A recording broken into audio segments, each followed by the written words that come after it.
best ever. I'm the most brutal and vicious and most ruthless champion there's ever been. There's no one can stop me. Lynx is a conqueror. No, I'm Alexander. He's no Alexander. I'm the best ever. I'm the best ever.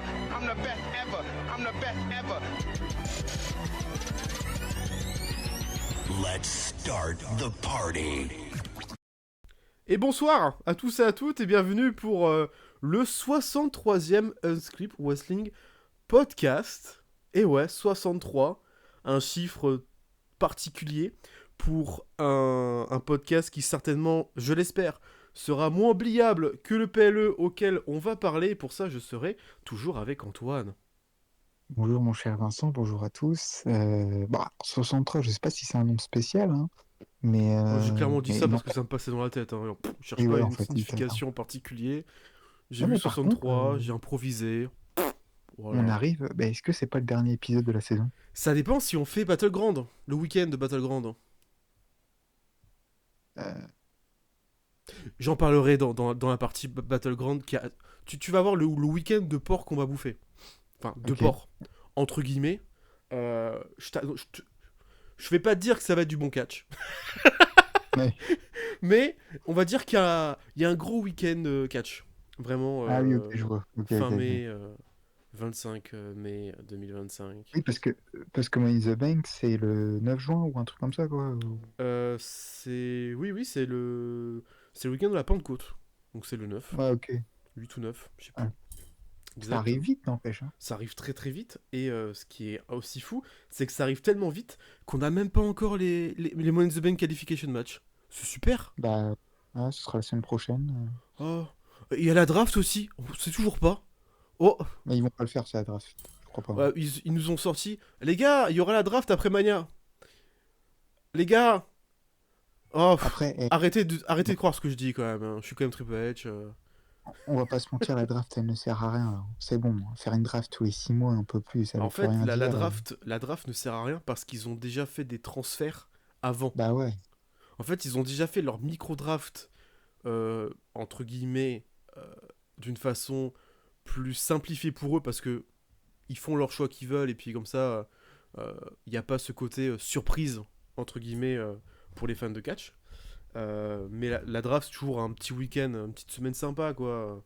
C'est un peu surprise, et puis ce qui se passe est toujours sympa. Après, je suis d'accord avec toi sur le fait que c'est de la merde et que voilà, ça sert à rien. Surtout cette année. Nous allons revenir sur les commentaires parce qu'il y en a pas mal, puisque bah oui, il y a les deux potes de WrestleMania, donc il y a du contenu. Vous avez été présents, donc merci. Hein, on n'a pas pété les scores comme on avait pu péter lors de Backlash l'année dernière. Et je pense qu'on pètera pas les scores de Backlash avec ce Backlash-là. Mais vous avez été présents surtout pour la miniature de la fin du catch. Voilà, le titre putaclic. Voilà, peut-être que ça a fonctionné. Je vais pouvoir vous lire. Tout d'abord, Ramirez, BC for Life. J'ai vu quelques commentaires de lui sur notre tout premier podcast. Il a décidé de nous réécouter depuis le début. Franchement, Gentil. courage. courageux. Mais je pense que depuis le début jusqu'à maintenant, mon avis sur Triple H n'a toujours pas changé. Donc, au moins, il y a une continuité qui nous dit « Vous faites plaisir, les gars ». Voilà. Donc, Merci à toi. on fait plaisir. Nail qui nous dit par rapport à Gunther, je suis d'accord avec vous sur la manière de le faire abandonner qui est nulle, mais je trouve que c'était cohérent avec la storyline que Jay le fasse tap out. Non, ta gueule, non, il n'y a pas de cohérence. Non, désolé, non, je n'accepte pas. Non. Ilja, c'est normal. C'est un catcheur technique, un catcheur qui a fait gagner qui a déjà gagné par soumission. Jay, non, à part faire un spear moche, c'est tout ce qu'il fait pour gagner des combats. Donc non, la storyline, c'est j'ai pété la gueule à ton frère, t'as le seum, il est en sang, alors qu'est-ce que tu vas faire? Et je m'attendais à un match beaucoup plus, entre guillemets, enfin, j'ai arrêté de dire entre guillemets, beaucoup plus violent. Enfin, je m'attendais à ce que Jay ou Gunther aient un peu de sang sur le visage pour revoir un peu l'histoire qu'ils ont voulu retransmettre. Là, un sleeper hold comme ça, non, il n'y a pas d'histoire. Enfin, il n'y a pas eu un background sur Jey Uso, le sleeper hold, quoi. Il a pas appris à faire un sleeper hold par Bret Hart ou je ne sais qui. Il y a zéro histoire. Ouais. Voilà, je suis... Moi, le pod, il commande bien, je suis déjà énervé. C'est génial. Ça va s'empirer en plus. Ça va s'empirer, c'est génial. Vous pensez qu'il faudrait faire quoi pour que la division tag de VO redevienne importante? Que Triple H quitte les commandes. Voilà. Parce que... Monsieur... Ah, oui, que Triple H décide de pourquoi pas booker ses titres par équipe en PLE et de faire 6 à 7 matchs en PLE, peut-être. Ça pourrait être pas mal. Parce que te dire, ouais, non mais le TLC quand même, après Mania, il était quand même sacrément dingue.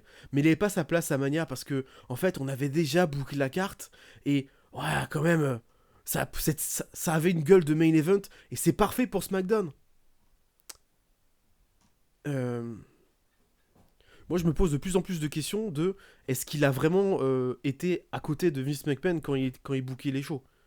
Parce que putain, la vache, de te dire que un TLC, ça a pas sa place à Mania. Bah, sachant que si tu le mets en opener, laisse tomber, tu chauffes Mais toute la du coup, foule. ton New Day War Rider, il avait pas sa place à WrestleMania non plus. Enfin, à ce niveau-là, en fait, WrestleMania, on fait une Battle Royale pendant 3 heures. Et voilà. Enfin, Mais qu'est-ce qu'il faut faire pour que la division par équipe redevienne importante? La respecter et donner une chance aux catcheurs par équipe qui sont très très bons.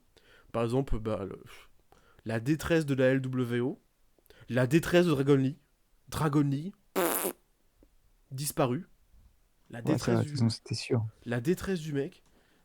Mais en fait, le problème, c'est que Dragon Lee, il est arrivé à une période où il pouvait être bien utilisé. Puis après, il y a tous les Mexicains qui sont arrivés, et Triple H, il a vu plein de joujoux en plus. Il a fait « Oh putain, il y a Andrade. Oh, il y a Penta. Oh, il y a Rey Fenix. Ah oui, c'est vrai, j'ai Dragon Lee. » Ah bah, le Speed Championship, hein. D'accord, Ah, le Speed Championship, wow. d'accord. Donc c'est Non, comme mais ça que tu respectes Dragon Lee, l'un des membres des Los Ingobernables original. Quand même, ce qui est assez rigolo, c'est que Dragon Lee, il a toujours été dans la Fed avec son frère. Son frère rouge, tu vois. Le seul moment où il suit pas son frère, donc il re-signe pas chez EW et il va chez VVE, le booker en chef lui dit tiens, je te chie à la gueule. Et là il doit se dire putain, en fait j'aurais dû suivre mon frère, encore une fois. Mais surtout, il doit avoir les boules de voir ce qui se passe avec Penta, par exemple. Parce que Penta, pour le moment, il est quand même bien mis en zone avant. Ouais. Dragon Lee, il a jamais eu cette mise en avant. Après, il commence à tourner en rond là. Oui, bah, bien sûr, puis on sait. Hein. Et là, on Penta, est dans parti 3-4 sur une mois. histoire de 6 mois avec le Judgment Day. Hein. 6 mois, Oui, minimum. bien Hein. sûr. Là, Mais après, est-ce que concrètement, moi, je trouve que c'est pas un problème le fait que les pay-per-view, enfin les pleux maintenant, durent quoi? Là, Backlash, il a duré 2h50. Donc c'est 2h45, agréable. j'ai regardé 2h45, c'est le dernier PLE avait cette durée, ou à peu près, c'est les Survivor Series 2023. Ah ben voilà, ouais. Tu En vois? plus, ouais, je trouve que, ouais. Mais La vache quand même. c'est Hein. c'est pas une mauvaise nouvelle parce que nous, en tant que spectateurs, t'as pas non plus envie de durer 5 heures devant un show, quoi. Je veux Ouais, dire, mais on on a reviendra besoin sur le timecode, parce que j'ai une news sur le timecode qui m'énerve au plus haut point. Et Mais, mais le gros problème, c'est les pubs. Oui, mais T'as combien de pubs? verras, Ça sert à tu rien. verras. J'ai trouvé un petit visuel du timecode de Ouais. WrestleMania. C'est une Ah honte. bah, ça va très Et bien. encore, c'est l'exemple de WrestleMania, mais tu l'appliques à tous les shows. Hein. Tu Ah bah l'appliques oui, à tous les oui. PLE, pour le coup. Mais Parce voilà. que là, à l'époque de Vince McMahon, on pouvait se plaindre du booking ou de tout ce qui se passe. Hein. Mais c'était pas comme ça. Ah, mais t'avais quoi, 3h30, 4 heures de pay-per-view. Par contre, t'avais bien 3 heures de show. Hein. C'est ça, en fait. Et quand je T'avais parle de Alex show, qui fait c'est une de match, pub. angle, promo, paquet de vidéos et tout. Donc, Et puis, juste une dernière chose pour terminer sur ce sujet. Maintenant, tu n'as plus d'angle dans les pleux. t'as Tu n'as plus plus aucun d'angle. angle. Plus, non, plus d'angle. C'est dommage, quoi. Ah, mais même dans les weekly, t'as plus d'angle. Hein. Ouais, c'est vrai qu'il y en Quand avait même, avant. Hein. c'est quand même fou que les promos backstage se résument à être en haut de la salle. Ouais, ça va, c'est Toutes les moche, promos ouais. se font dans le public en haut de la stage et elles durent 45 secondes. Plus ça servent à rien. Elles servent juste à annoncer un match pour la semaine prochaine. C'est tout. C'est tout. Il n'y a même pas d'angle. C'est ça. Et quand on a un angle en backstage, 3 fois sur 4, c'est une attaque. 3 fois sur 4, c'est une bagarre. Donc, Ouais, puis il y en a. Ouais, puis même c'est moins en moins bien. C'est vrai que c'est bizarre. mais ça, hein, j'en parlerai parce que j'ai un beau sujet dessus sur le timecode et que moi, je commence à en avoir un peu ras le cul de l'ère Triple H déjà. Et finalement, je vais peut-être un peu paraître pour un vieux con, mais je trouve que c'était mieux avant. Euh, Ah, je sais pas. Là, Vince, attention. Je pense Ouais, que ouais, c'est. bah, en fait, là, je suis dans... Je sais pas si je suis dans une période, mais depuis un an, je prends plus de plaisir à regarder des anciens shows que les nouveaux. Oui, bah forcément, c'est le Tu côté vois? nostalgie Mais même pas de et... côté nostalgie, tu sais, je regarde des shows que... Par exemple, des shows de catch indé que j'avais pas vu à l'époque. Je les regarde et je dis, putain, c'était vachement bien, pourquoi je suis passé à côté de ça? Ou même, je regarde des weekly d'avant, je me Bah, dis, putain, il y a des angles. Putain, putain, il y a un angle pour build-up un match plus tard dans la soirée pour savoir si les deux ils peuvent faire équipe. Toi, c'est juste ça. Je demande pas la lune, hein. non, mais là, c'est surtout qu'en fait, on sent moins le côté naturel. Vu que maintenant, c'est Ah oui. devenu chez Netflix, etc., tu sens qu'on a perdu un peu cette saveur de... Ah, c'est le catch, enfin, je veux dire, ça nous appartient. Là, on sent que, bon, bah, c'est devenu pour le public mainstream et que, bon, bah, on facilite tout, quoi. On simplifie tout. Et on ressortira la Et fameuse phrase d'Hunter qui nous a dit: Vous verrez quelque chose que vous avez jamais vu. Ah ouais. Bah, on l'a jamais vu parce qu'on voit rien. Donc voilà. C'est. Tu nous montres absolument le néant, Hunter. Le néant. C'est. alors, juste le seul, quand même, le bon côté des choses, c'est qu'il y a des meilleurs matchs, d'un point de vue juste in-ring, quoi, on va dire. Oui, on a Pas, plus pas de qu'à matchs qui l'époque de durent moins de Vince. 5 minutes, quoi. Parce qu'à l'époque de Vince, on va pas se mentir, les stories étaient plutôt bonnes. Par contre, les matchs, des fois, oh, bon, voilà, quoi. Bah, parce que Mais en fait, t'avais le côté où on met pas tout en œuvre dans un weekly et on garde entre guillemets, les matchs, les gros matchs pour le pay-per-view. c'est ça. Là, en fait, on te balance plein de bons matchs. C'est cool, hein, c'est génial, hein. Mais tu veux qu'on en parle du dernier SmackDown? Le SmackDown mid-card, là? La vache. Non, Putain, 3 heures de souffrance, hein. Putain, la bah, vache. déjà, Zelina Vega, qui est championne Oh. US, Ah, le... Ah, le dernier SmackDown entre le Carmelo Malakai... Malakai. Le Carmelo Aleister Black. Il est chouette, hein. Il est chouette, hein. Mais c'est encore un match pour tester, entre guillemets, Aleister s'il a encore le cardio. Il a encore le cardio pour un match qui dure un peu plus de 10 minutes. On a une fin à chier comme d'habitude, parce que c'est Triple H, et qu'il faut guerrier tout le monde fort.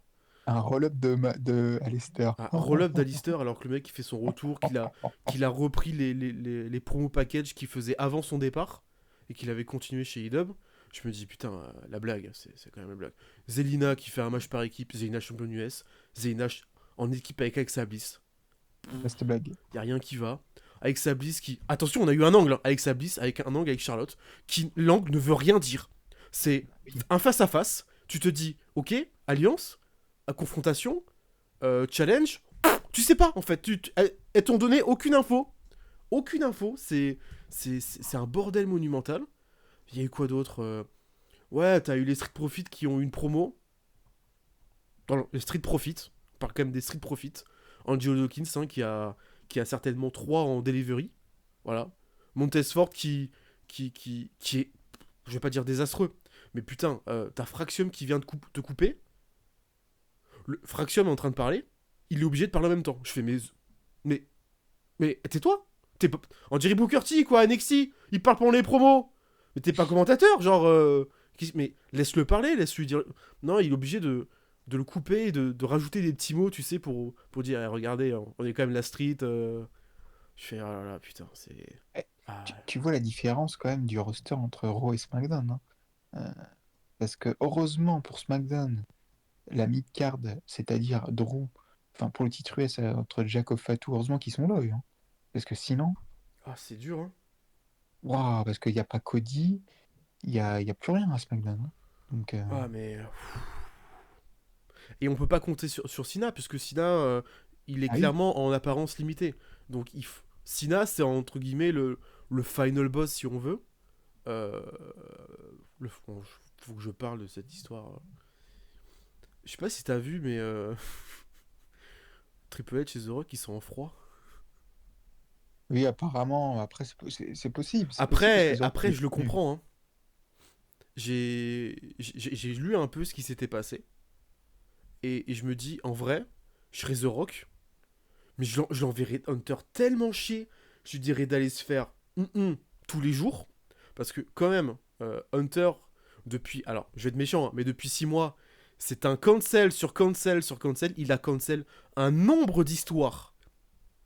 Alors, juste pour l'info, hein, Jacob Fatou Solo, cancel.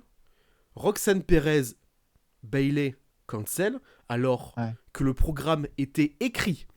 Il y a eu les confrontations NXT, le potentiellement draft de Roxanne Haro pour continuer l'histoire, et le match à Mania. Cancel. Bailey, Lyra Valkyria.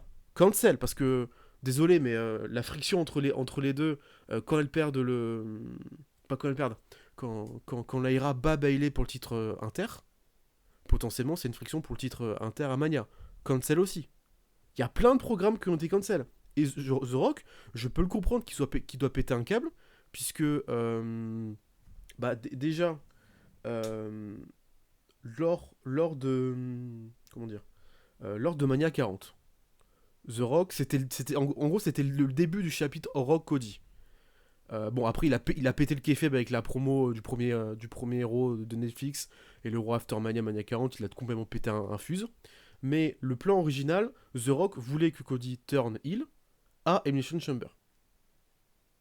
Ah, c'était ça le programme. C'était Ouais. Cody doit turn, et Triple H, il a fait quoi? Non. Pourquoi? Non, mais il turnera pas, j'ai pas envie. Donc, The Rock, il a dit, bah désolé, mais en fait, il y a une histoire de Final Boss, Cody contre Rock. Il faut qu'il turn, c'est pour la continuité de l'histoire. On doit chapitrer ça sur plusieurs années, je te rappelle. Et du coup, ils ont fait turn Cena parce que Triple H voulait pas que Cody turn. Donc en fait, le turn de Cena était...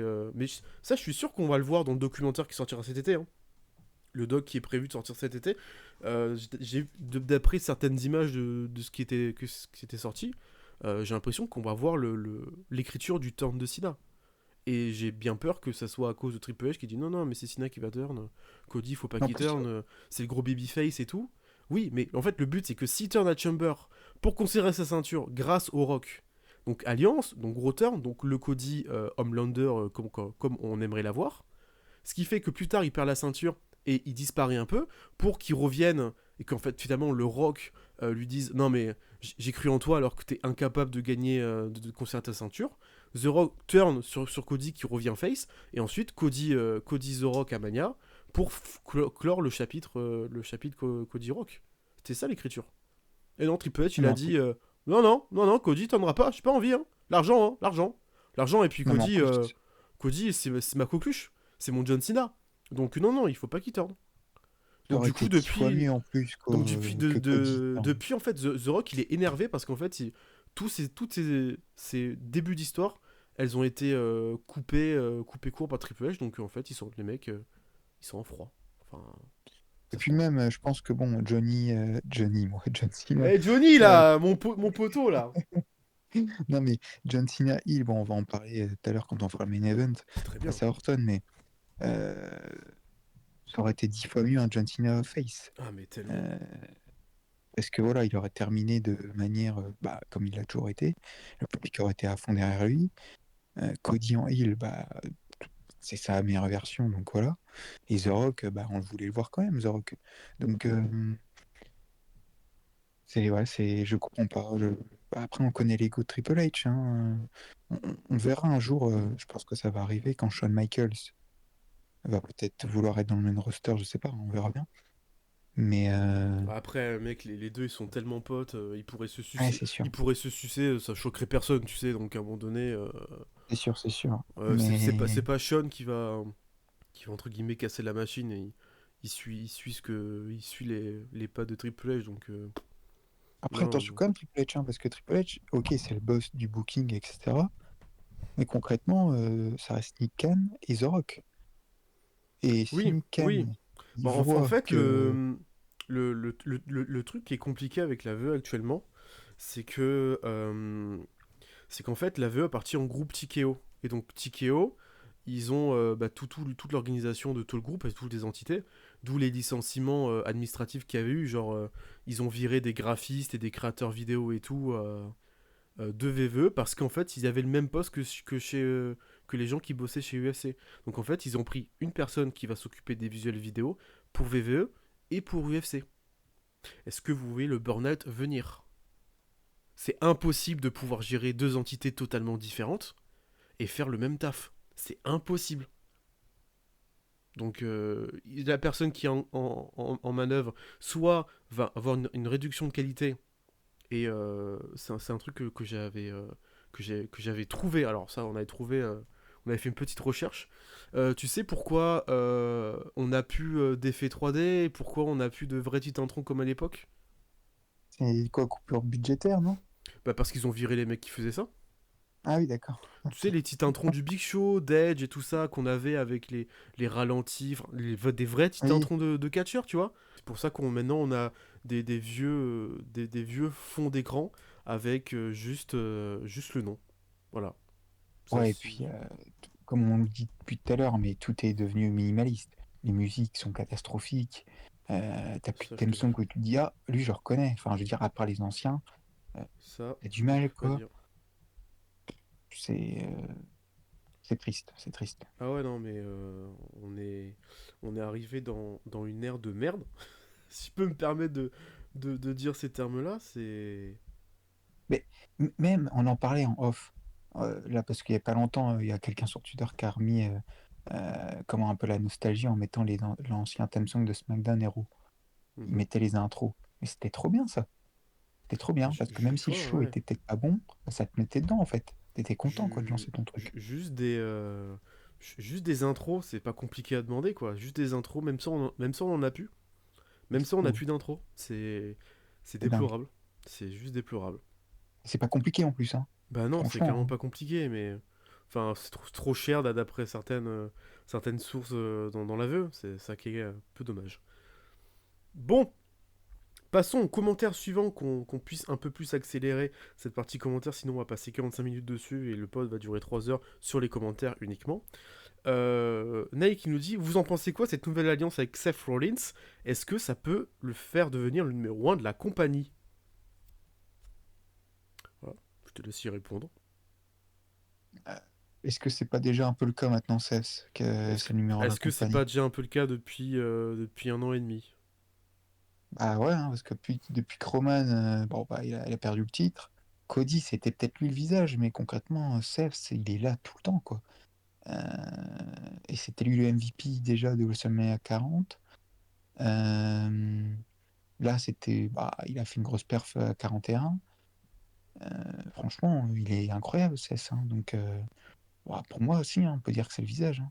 C'est le visage, et puis avec cette nouvelle alliance avec Polo et Ouais, Braun Breaker, il y a des similitudes quand même avec l'évolution il y bien a sûr. 10 ans quand Triple H avait fait turn Rollins. Faut un nouveau membre, quoi. Bah, en vrai, dans comment l'image est faite, les trois Punk, Sami et le troisième, Punk J'ai? et Jay, dans le ring avec des chaises, et celui qui est le plus en retrait, c'est Sami Zayn. Oui. S'ils nous refont le coup de la chaise, bon, alors ça va me pétait les couilles parce que tout le monde va dire: hé, j'ai la ref! J'ai la ref! Ouais. C'est bon, ça fait 10 ans, dès qu'il y a moyen de mettre un coup de chaise dans le dos, on dit: ouais, tu te rappelles, c'était comme il y a 10 ans avec Seth Rollins. C'est bon, la ref, on l'a vu plusieurs fois.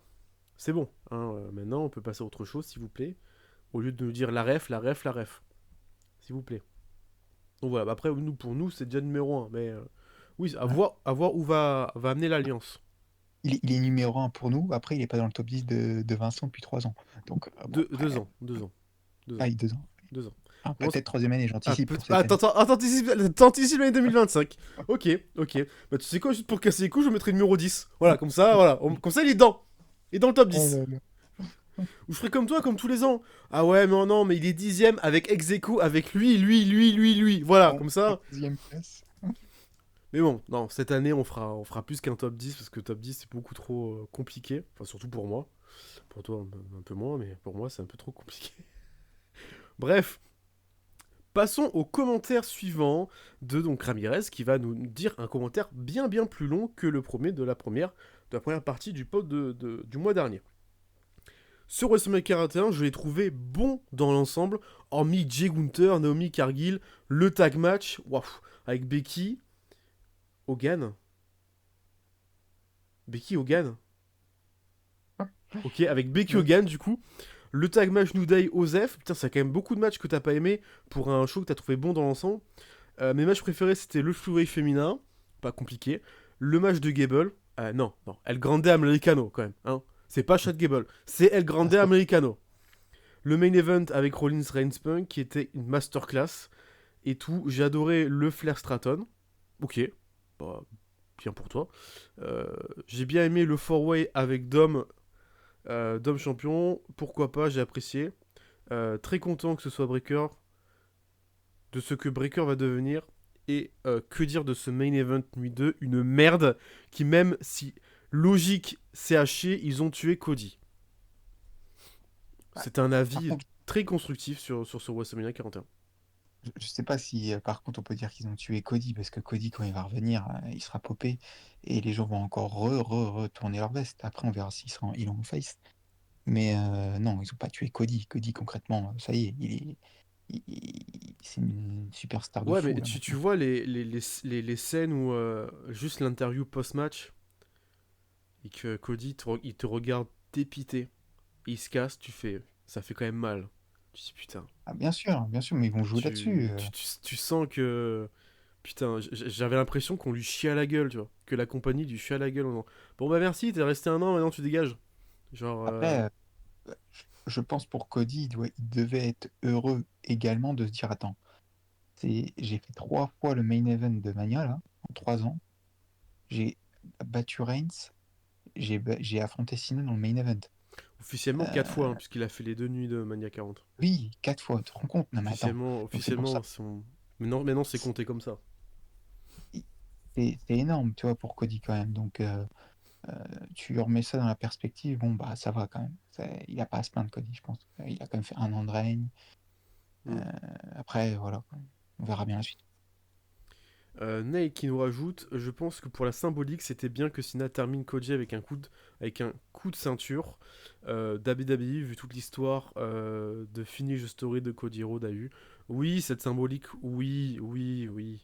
Moi, je trouve quand même la fin nulle parce que je voulais plus, évidemment. Je voulais surtout pas un Bien match comme sûr. ça. Mais oui, oui, si on parle de la symbolique en elle-même du match. Oui, finir sur un coup de ceinture avec la ceinture VVE, le titre suprême, et ensuite toute la promo qui t'a claqué du dernier vrai champion. Oui, oui, oui, il y a toute cette symbolique et je suis totalement d'accord avec cette vision-là. Tout à fait. Ensuite, on va lire le commentaire de Son Ruddy qui nous dit Cody, AJ et Finn, les gars, vous faites rêver. Je sais plus ce qu'on a dit. Peut-être le Bullet Club. Ah oui, oui, oui. Peut-être, mais des fois, je sais plus ce qu'on dit, donc il faut plus de contexte, s'il vous plaît, pour les commentaires. Parce qu'on dit tellement de choses dans le pod que des fois, bah moi j'ai pas de mémoire, hein, donc clairement je vous le dis, hein, j'oublie. Donc voilà. Et Alidja qui nous dit donc un commentaire plus long que l'autre, mais on lira tous parce que c'est très intéressant. Salut Vinceau, il est impossible pour moi de voir un show WWE en France à cause du prix. Ah, tu parles certainement de Clash in Paris. Putain, il faut trouver. Ah, Hein. Oui, parce que sinon, il y a APC. Voilà. Mais, ouais, euh, d'accord. mais sinon, je croyais que tu parlais du coup Netflix. Mais non, non, ok. Un show en France, oui. Selon Wesselvold, Nick Aldis serait toujours intéressé par une carrière sur le ring. Oui, c'est ce qui avait été vu, ce qui avait été aussi dit pour Orton à Mania 41. Orton, il avait potentiellement en adversaire Nick Aldis. Jeff Hardy. Jeff Hardy était noté dans les adversaires. Et puis ils ont décidé de ramener Joe Hendry, donc c'est le choix de. D'ailleurs, Jeff Hardy qui va affronter Nick Nemes bientôt là, Ouais, chez TNA. et TNA. Voilà. Ouais. Comme quoi, TNA, ça existe encore. Voilà. Euh, À l'aveugle, tu vas attendre le bon moment. J'ai peur que Bron Breakker soit une sorte de disciple pour Rollins. Perdu, c'est déjà le cas. Ouais. Non, mais c'est... Il faut prendre l'exemple de l'évolution. Breakker, c'est le Batista de l'époque. Ouais. Voilà. Polo, c'est Ric Flair. Faut juste attendre un autre membre qui serait le Orton. Un petit jeune peut-être, un peu gringalé, qui sera ultra bien mis en avant. J'aimerais que ce soit Austin Theory, parce qu'il y a un lien avec C'est Rollins. ça. Il y a un lien. Mais Austin Theory, là, tu vois, j'ai vu le dernier Raw. J'ai vu la petite promo interview qui dure 35 secondes top chrono, où il regarde Grayson Waller et fait « Mon gars, la semaine prochaine, c'est toi qui vas affronter Sheamus. Hein, à un moment donné, tu vas affronter le mec que tu m'as fait affronter parce que t'avais pas les couilles de l'affronter. » Avec un grand sourire, je me dis « Oh putain, le début d'un face turn !» Puis je me suis rappelé « Ouais, mais c'est Triple H. Il y aura pas de face turn. Ils vont quand même se faire enculer en équipe. » Voilà. Il va rester heal, et il va continuer à se faire enterrer par Triple H. Je sais pas ce qu'il a fait à Triple H. Je sais pas. Ça tourne en rond. Je Oh sais là pas là. ce qu'il a fait. Je soupçonne Austin Theory de se dire, parce que sa gonzesse détruit la carrière sentimentale de Triple H. Voilà, désolé au tableau de chasse de Triple H. Enfin, de Mr. Paul Levesque. Mais voilà. Mais je sais pas, il a baisé sa mère pour qu'il soit aussi mal booké. Ou il se dit, En ah plus, non, putain, tous les mecs qui ont été aimés par Vince McMahon, je vais les enterrer. Mais ça fonctionne pas comme ça. Ça fonctionne pas mais comme c'est fou ça. parce que quand même, il a affronté Cena, il a battu Cena dans l'opener de Mania 39. La même année, il bat Cena, Rollins et une autre top star. Il en bat 3 la même année. La même Ouais. année. Il bat les 3. Et là, 2 ans plus tard, hop là, il s'est squash gratos en Oh, plus. Oh là là. non, mais ça tourne en rond, c'est infernal, quoi. T'as l'impression que c'est la même boucle depuis un an, quoi. Ah, mais c'est la même boucle depuis un an. Ah, c'est lui, en plus, lui, ça l'est, ça l'est. Donc, non, non. Enfin, Ah, alors, on dit ça à chaque fois, on espère, il doit tourner face, mais bon, c'est bon, bah, on en a Ah, moi, marre, ce que faut te le j'attends, c'est dire. un licenciement. Franchement, ça sera la plus belle nouvelle de ma vie. Tu me dis, Austin Theory est licencié, je suis... Putain, il est libéré. Enfin, il va pouvoir vraiment catcher. Et il va pouvoir enfin devenir le top star qu'il est. Oh là là, putain, j'attends que ça. Et putain, c'est triste de dire ça, d'attendre un licenciement, parce que c'est pour moi la seule option qu'il a, c'est partir. Partir. Parce que là, c'est un yes man, Theory. Il était là dans les petites années Evolve ou qu'il l'a amené du côté de VVE après. Il était là, champion Evolve, je ne sais plus combien de jours, mais très très longtemps. Il a été du côté de NXT, il a eu 35 millions de repackage. Putain, et surtout le mec, tous les jours il va à la salle, tous les jours il se met en tenue, il se met bien fit pour au cas où s'il est appelé lors d'un show. Putain, sans déconner. Comment tu peux lui manquer de respect comme ça, quoi. Bref, si un peu contre Seth Rollins, il y aura un troisième. Pour moi, mais ça doit être en PLE. Il n'y a pas déjà un troisième? Pour moi, c'est fini. Enfin, non, c'est pas fini, l'histoire entre Rollins. L'histoire Rollins-Punk Roman, elle va rester encore pendant un an, de toute façon. Donc, bon, on connaît Paul Levesque et les histoires prolongées. C'est la première... Oula, putain, il faut que je relise la phrase. C'est la première fois que les rôles sont inversés. Pour la vérité, Cena, Orton, car Orton, oui, on sait qu'il a toujours été heel. Et pour finir, Eddie Thorpe à la VE, c'est un échec. On en parlera d'Eddie Thorpe, l'échec. Mais c'est même pas un échec, il est juste nul en fait. Donc, à un moment donné, il n'y a pas d'échec quand on est mauvais. Et ensuite, il nous dit... Alors là, tu as très mal compris le message. Will Ospreay dit qu'il n'aime pas la VVE. Il a jamais dit ça. Mais là, respect, il dit qu'il est meilleur que beaucoup de superstars. Alors, c'est pas vraiment ce qu'il a dit. Il a dit en interview et en conférence, enfin, dans une sorte d'interview, il a dit que même dans son plus mauvais jour, il est meilleur que 3/4 des superstars de chez VVE. Et franchement, tu peux pas lui dire non, quoi. Tu peux pas être contre lui, il a raison. Dans un mauvais jour, il te fait un 4/1/4. Bien sûr. Le mec, il a une chiasse et il a mal au ventre, il te fait un 4/1/4. Donc oui, quand tu vois le talent qu'est Will Ospreay et tout le roster que... Et la VE, en plus, la VE, c'est quand même la grosse compagnie américaine, la grosse compagnie mondiale, hein. Le roster qu'ils ont, et tu te dis, putain, comment c'est possible qu'ils aient un si gros roster avec du talent, hein. Et que, en fait, les talents, ils sont pas montrés aussi bien qu'on l'espère. Et c'est pour ça que je remercie que AEW existe. Parce que putain, on est sur une streak de Dynamite. C'est bon, hein. Putain, toutes les semaines, c'est bon, bordel. Y a pas un match mauvais. Bon, à part les matchs féminins, bon. Enfin, et encore. Et encore. Franchement, je trouve qu'il y a du progrès, hein. Là, on a une vraie vision féminine du côté des AEW. Bon, Tony Storm qui tient la division féminine sur les épaules. Mais même Penelope Ford, Megan Bayne, Crystal Thunder, Lou Nightingale, et même Harley Cameron, que j'aime beaucoup critiquer parce qu'elle n'est pas bonne dans le ring. Mais même Harley Cameron, je regarde les matchs d'Harley Cameron, je me dis, en vrai, il y a du potentiel en Harley Cameron. Alors que elle est plus que pas dingue, hein. Même mauvaise, hein. Mais je me dis, putain, en vrai, si tu la mets dans des bonnes conditions, avec des catcheuses qui veulent worker, Mercedes Moné par exemple, putain, en vrai, ça sort des bons matchs. Le tag match qu'elle a fait avec Mercedes Moné contre Penelope Ford et Megan Bayne, il est bien. Il est bien. Alors que je m'attendais pas du tout à ce que ça soit bien. Donc voilà, donc je suis bien content qu'AEW existe pour pouvoir, si jamais VE me déçoit en termes de in-ring, me réfugier quelque part. Voilà. Fin de la lecture des commentaires, on va pouvoir parler des news un peu plus concisément. Le timecode tout d'abord. Le timecode c'est très important. Vous savez, pour les connaisseurs de timecode, que, bon, dans mes vidéos, je le mets, comme ça vous savez où est-ce qu'on est. Mais je parle pas de mes vidéos ici. On va parler de quelque chose d'un peu plus méchant. L'exemple est WrestleMania 41. Voilà. On va parler de la nuit 2 uniquement. Faut savoir que là, il a été découpé, donc toutes les coupures qu'il y a entre les entrées et les matchs. Juste ça. Le show total sur les 2 nuits, enfin le total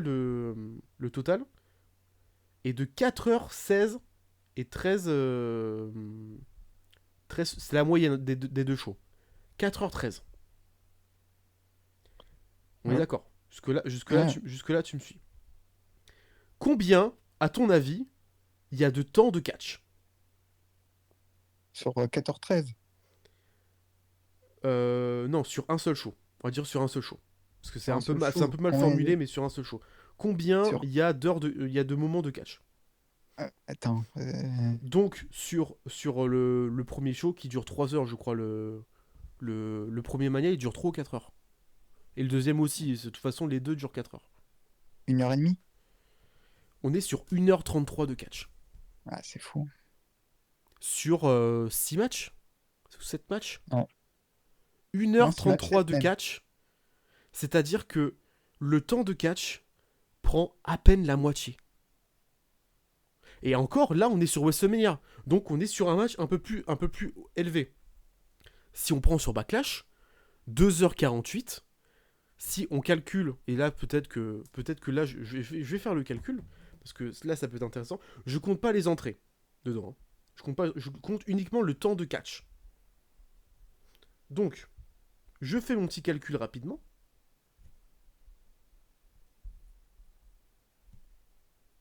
Tac. Ah, ça va s'annoncer. Ça va s'annoncer. 1h10. Ça va s'annoncer pittoresque. Hein. Oh la vache. Oh la vache. Sur 2h48 de show, on a 87 minutes de catch. On est sur 1h10. Mais c'est pas étonnant. Hein. 1h10 de catch. Sur 2h48. 2h48 pour Backlash. 82 minutes de catch. Et vas-y, si on compte les entrées, on est gentil, on peut monter à 90 minutes. 90 minutes, on est à moins de 2 heures. De toute façon, il y a trop de pubs maintenant, on est à 1h20. C'est infernal, hein, c'est... C'est... Et le problème, c'est que toutes les pubs, et vas-y que je mets des pubs sur le network, et vas-y que je mets les pubs des sponsors, et vas-y que je te mets des pubs par-ci, vas-y que je te mets des pubs par-là, et vas-y, de toute façon, ouais, mais chez eDub ça fonctionne, les matchs ils s'enchaînent et puis ils ont le temps de respirer. Ouais, mais eux, ils mettent pas des pubs entre temps, en fait. En fait, Tony Khan, il loue 4 heures d'antenne pour son truc. Il loue 4 heures d'antenne. Si le show il se finit à 4h01, le 01, tu le vois pas. C'est-à-dire que le show s'arrête à 4h pile. Il n'y a jamais d'extra time. Hein. Comme ils le font chez eux, où tu sais, le show il s'arrête et puis après il recommence avec, entre guillemets, le début du post-match. Mm. Enfin, le début de la post-conférence. Il n'y a pas ça chez eDub. C'est 4 heures, le show s'arrête, on te dit merci d'avoir regardé, bonne nuit. Voilà, c'est. Et en 4 heures de show de catch chez eDub, t'as 10 matchs. Mais après, par contre, t'as pas de pub, t'as pas de promo, t'as pas d'angle. Hein. C'est des matchs après des matchs. Hein. Voilà, parce que c'est un pay-per-view, on a buildé quand même pendant 2 mois de weekly par semaine sur les potentiellement matchs de la feud, des différentes feuds, donc en fait, tu bouffes les matchs. Mais par contre, moi, les 4 heures, je les vois pas passer. Alors que là, les 2h48, c'était long. C'était long. Mais Il y a trop de blabla en fait. Il y a trop de blabla. on en reviendra sur Backlash. Ne vous inquiétez pas, on en reviendra. Alors, vous avez aimé WrestleMania à Vegas? Mais ils reviennent dans 3 ans. Voilà. Voilà. Bah, ils ont dit hein, clairement que, vu qu'ils ont été payés 5 millions de dollars pour la semaine, que Vegas ont payé, bah, du coup, on en aura. Le prochain, on aura un autre WrestleMania à Vegas dans les 3 à 5 prochaines années. Voilà. Voilà. Donc, dans 3 à 5 ans, si vous voulez refaire WrestleMania, vous ferez pas celui-ci parce qu'il coûtera un bras, un rein et certainement l'hypothèque de votre maison. Mais voilà, c'est toujours génial. Voilà. L'année prochaine, c'est en Nouvelle-Orléans. Et dans 3 à 5 ans, c'est à Vegas. Voilà. Sachant que t'en as un à Indianapolis aussi. Hein. Ah oui, t'as celui Qui a déjà été d'Indianapolis. Et confirmé. certainement, après Indianapolis, il y aura quoi? Attention, Los Angeles. Certainement. Voilà. Londres. À Londres, je Comment pense que c'est 2040. Hein. Oh, Ah, putain. Wembley, je pense il peut encore accueillir AEW encore de longues années avant que la VE s'arrête à Wembley. Hein. Ou alors s'ils vont faire un SummerSlam à Londres. Ouais, super. Génial. Quelle bonne idée. Après Vegas, parlons de la signature potentielle de chez AEW, Tekla. Voilà. Pas si tu vois qui c'est. Comment tu dis? Tekla. Thekla. Non. Je vois Catcheuse de la Stardom du clan 8 qui n'est plus en contrat du côté de Stardom et qui a envie d'aller aux États-Unis, qui va. Enfin, ça n'a pas été annoncé en signature, mais il y a 2-3 éléments, enfin, sur les derniers Dynamite où tu vois entre guillemets un message caché, tu vois. Voilà. Elle est. Alors Tekla, c'est une bonne lutteuse. Enfin, c'est une bonne catcheuse quand elle se sort les doigts du cul. Voilà, on va dire les termes. Quand elle se sort les doigts, c'est une bonne catcheuse. Euh, Voilà. Après, elle a voulu partir aux États-Unis. Parce qu'il y avait AEW qui l'a approché, évidemment. Et qui a aussi pas mal de ses copines qui sont du côté des States et des AEW. Et aussi potentiellement son mec qui va rester du côté des States. Donc Clark Connors. Donc voilà. Puis grâce au... Mais elle aime l'alcool, hein, Tequila. Je m'attendais à ce qu'il me sorte cette petite vanne. Voilà. Allez, on applaudit. Applaudissez dans les commentaires. N'hésitez pas à dire bravo Antoine l'alcoolique. Voilà. Envoyez-lui des bouteilles de whisky. Voilà. Ou non, de tequila. Comme ça, tant qu'à faire, autant qu'on s'y soit. Bah oui. Hein. Et puis n'hésitez pas à demander à Cody Rhodes des bouteilles de vodka, de l'absolu vodka, puisqu'il est en partenariat. Hein, Cody. On Voilà. avoue aussi son partenaire. Hein. Oh la vache. N'hésitez pas. Après signature, parlons de blessures. La Bloodline, ça va pas. Hein. C'est mal. Hein. Ça va mal. Hein. Tangaloa s'était blessé. Bon, pour mon plus grand plaisir. Mais malheureusement, Tamatanga lui aussi s'est blessé et malheureusement sa blessure va devoir requérir une opération. Donc Tamatanga, on n'est pas encore prêt de le revoir de sitôt. D'où le booking de la Bloodline désastreux depuis un mois et demi. Et alors, on reparlera de Backlash. Alors là... je m'attendais à tout, hein. Sauf à ça. Vraiment, on en reparlera parce que c'est rigolo. C'est rigolo.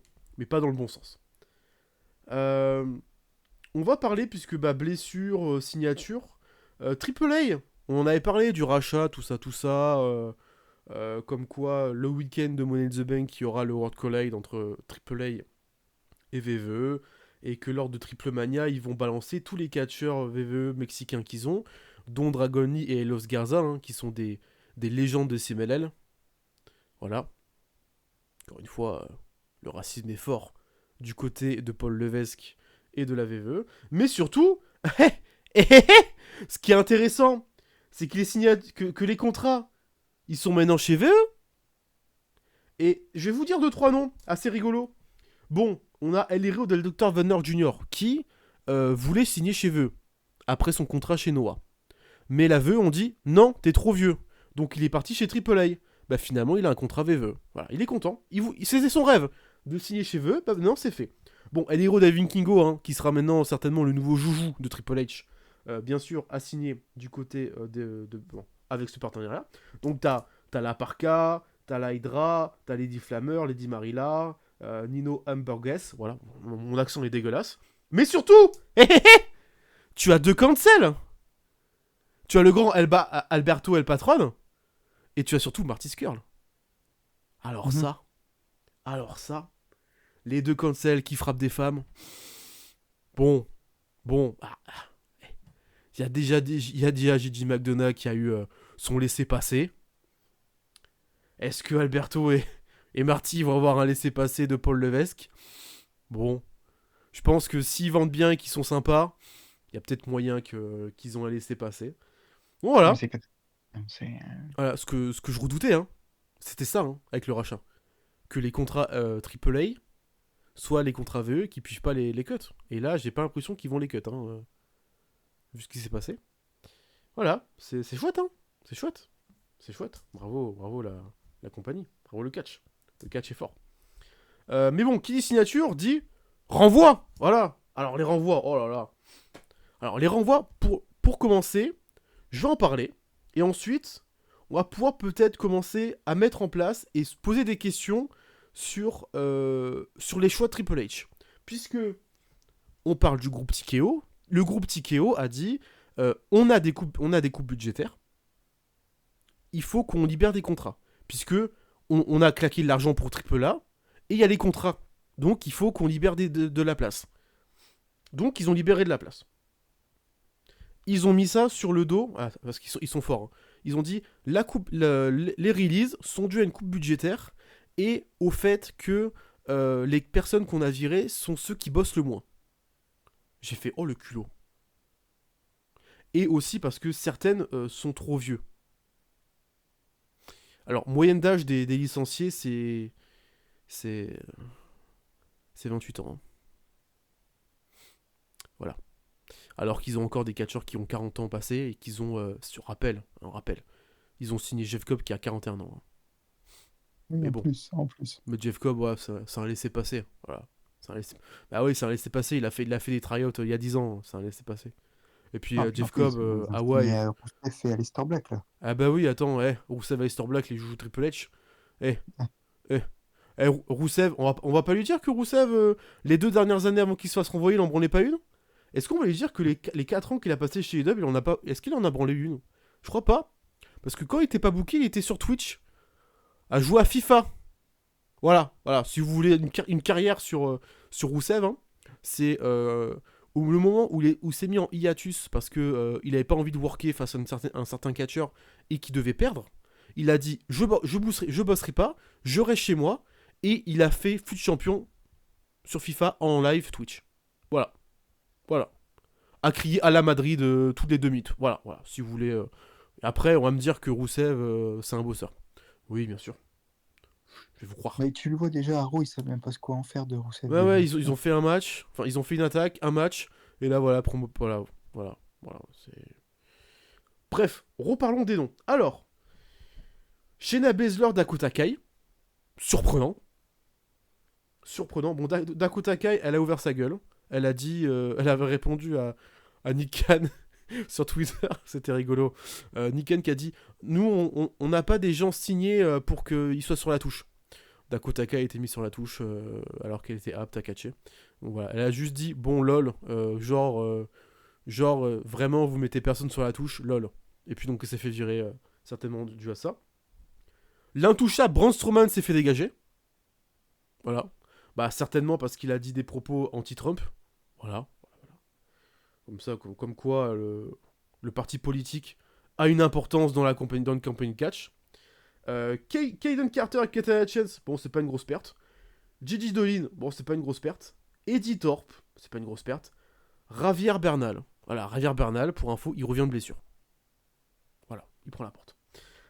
Oro Mensah, Jakara Jackson, Gallus au complet, Riley Osborne, Cora Jade, et il me semble que Shotzi et Danny Palmer, elles ont été en fin de contrat et n'ont pas été renouvelées. Voilà. Alors, Cora Jade a une énorme haine de ce renvoi, parce que putain, la pauvre, 24 ans. Que 24 ans. Elle s'est sortie quand même les doigts du cul pour bien bosser dans cette compagnie. Et d'après ses dires, comme quoi, la chirurgie esthétique qu'elle a pu faire pour ses prothèses mammaires a été une volonté de la compagnie. Alors ça, je sais pas. Peut-être. Mais je m'étalerai pas sur ce sujet-là, parce que là, on n'a pas d'infos et je pense que c'est beaucoup trop privé pour qu'ils disent « Oui, c'est vrai, on aime bien les gros melons. » Bon, je pense pas que... Même si bon... Paul Levesque aux commandes, on se rappelle ses angles avec Trish Stratus. Est-ce qu'il y a un retour de ces angles-là? Je ne sais pas. Bref, je suis pas très étonné des licenciements, pour te dire. Riley Osborne, c'est le compte service. Voilà. Le mec, il est encore avec Blair Davenport, qui l'a trompé absolument 12 fois en 2 mois et demi. Et le mec, il se laisse aller. Enfin, physiquement, il est plus là. Mais en tout cas, si vous regardez Evolve, le dernier épisode, donc, qui a eu lieu la semaine dernière, du coup, parce qu'on vous voyez cet épisode le jeudi, mais la semaine dernière, eh ben, il est pépite, il est pépite, le show Evolve, puisque tu as un build-up de Keanu Carver qui potentiellement va se faire cut, parce qu'il a clashé les patrons de la VE, et le fait que cette compagnie, si t'es pas ça moment, tu ne réussis pas, parce que ben il y a des potes à lui qui sont fait release et il a pas kiffé. Voilà. Ensuite, tu as un build-up entre donc Keanu Carver et un autre mec dans un match par équipe face à Gallus. Gallus viré, au passage. Et tu as une petite promo émotion. Alors ça, c'est très fort. Hein. T'as une interview de Javier Bernal pour dire « Ah, t'es de retour de ta blessure, c'est un nouveau départ pour toi. » Bah ouais, il s'est fait release. Voilà, c'est pépite. Vraiment, le show, il est magnifique parce que à chaque minute... Enfin, à chaque match, t'as quelqu'un qui s'est fait virer. C'est incroyable. C'est pour ça que j'aime pas les show taping. Hein. C'est pour ça que je déteste quand tu tapes 4 shows en un jour. Alors que clairement, Evolve, t'as moyen de le tape, je sais pas moi, la veille. Tu le tapes la veille et puis tu le diffuses le lendemain. Mais en tout cas, voilà. Donc voilà, si vous voulez regarder Evolve, c'est rigolo ces temps-ci. Il y a des gens qui sont virés mais qui sont encore là.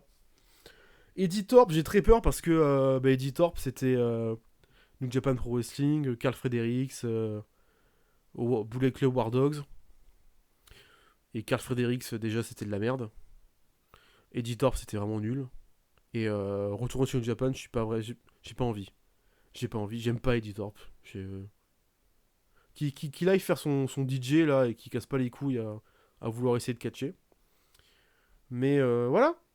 Je sais pas ce que t'en penses de ces releases incroyables, mais... Ah non, mais la plus grosse surprise, c'est... bon, oui, il y avait Dakota Kai, mais bon, après, Dakota Kai... alors, je souffre parce que elle est tout le temps blessée aussi. Moi, perso, en fait, je suis surpris parce que ça reste un gros nom. Mais concrètement, là, pour une fois, je comprends. Parce que Dakota Kai, bah, elle est tout le temps blessée, quoi. Ouais, Et à un t'as moment le donné, côté injury prod, ouais. oui, donc concrètement, là, ça reste aussi, voilà, on connaît, c'est un business, et à un moment donné, bah, c'est comme dans le sport, dans le foot ou le basket, quand même si tu as des bons joueurs, bon, bah, s'il est souvent blessé, bon, bah, à un moment donné, tu dis stop, quoi. Et Dakota Kai, c'est trop le cas, quoi. Et, euh, et pour comment Cora Jade, bah, Mais c'est choquant parce que Cora Dakota et Jade, Cora, bah, elles sont injury prone, hein. encore Cora, Cora, ils ont pas pu. Enfin, à chaque fois. Quand ils ont voulu la mettre en avant, elle s'est pété le genou. Dès qu'elle est revenue, ils ont voulu la refaire démarrer depuis le début. Elle s'est repétée. ouais. Ils ont pas pu vraiment bien la foutre. Et après, bah, alors le partenariat de Cheney, ils l'ont foutu chez Cheney. Et à ce qui paraît, chez Cheney, elle soufflait, elle en avait ras le cul. Et elle sentait le départ parce que, bah, quand même, ton push, tu passes de challenger au titre à kick-off d'un PLE NXT à worker chez Cheney. Non, non, mais de toute façon, Quand on après, là, voit comment VVE respecte leur partenariat, quand tu commences à worker chez Cheney, c'est qu'on a vraiment zéro plan pour toi. non, mais malheureusement, voilà, les blessures leur ont tué son push, mais T'as 24 ans, quoi. après, sa carrière n'est pas finie. J'espère qu'elle va trouver la bonne voie et qu'elle va et que ça va bien se passer pour elle. Mais Bah, bah, surtout que, moi, je m'en remets pas, c'est qu'il y a 5 ans, euh, la VE ont cassé les couilles à AEW pour la signer. Ils ont fait la guerre à AEW pour signer Cora Jade. c'est normal parce qu'à l'époque, enfin, je veux dire, Ils elle en ont était fait pas la blessée. guerre, et là, ils la tègent d'une façon, je suis en mode, waouh, Non, mais c'est sûr, waouh. mais gars, il y a 5 ans, elle était pas blessée, c'était une talentueuse, etc. Donc, c'est normal. Si elle n'aurait Oh, il pas y a été 5 blessée, ans, sa gimmick et son cash étaient pétés, hein. non, mais Pourri, hein. là, regarde, Vraiment. si elle n'aurait pas été blessée, elle aurait été très loin, je pense, concrètement. Euh, Ah, il y avait c'est du les blessures, en potentiel fait, de qui nous ouf, tuent. Cora Jade, hein. Il y Ouais. avait tellement un gros potentiel. Je suis assez déçu de ces releases, mais bon. Voilà, ils virent des gens pour en signer d'autres. C'est le côté sans fin. Et après, très souvent, sur les noms qui seront été licenciés, bah, il n'y a pas eu vraiment de construction de personnages. Bon, Damage Control, ils l'ont totalement tège, hein, vraiment, il a été cut avec les blessures. Et ce qui est assez drôle, c'est que Braun Strowman s'est fait dégager, mais il a un programme qui passe, qui a passé à la téloche américaine. C'est un documentaire où ils vont suivre Braun Strowman sur un an sur les routes sur les routes qu'il a pu faire avec la VVE. D'accord. Voilà. C'est con qu'il l'ait dégagé juste avant la sortie de documentaire. Le documentaire va quand même sortir. Voilà. C'est assez rigolo. Ça, bah, je trouve ça fun, mais bon, c'est pas fun du tout. Avant de parler du week-end de catch, on va parler de Clash in Paris. Parce que bon, comme j'ai dit le mois dernier, les places ont été mises en ligne.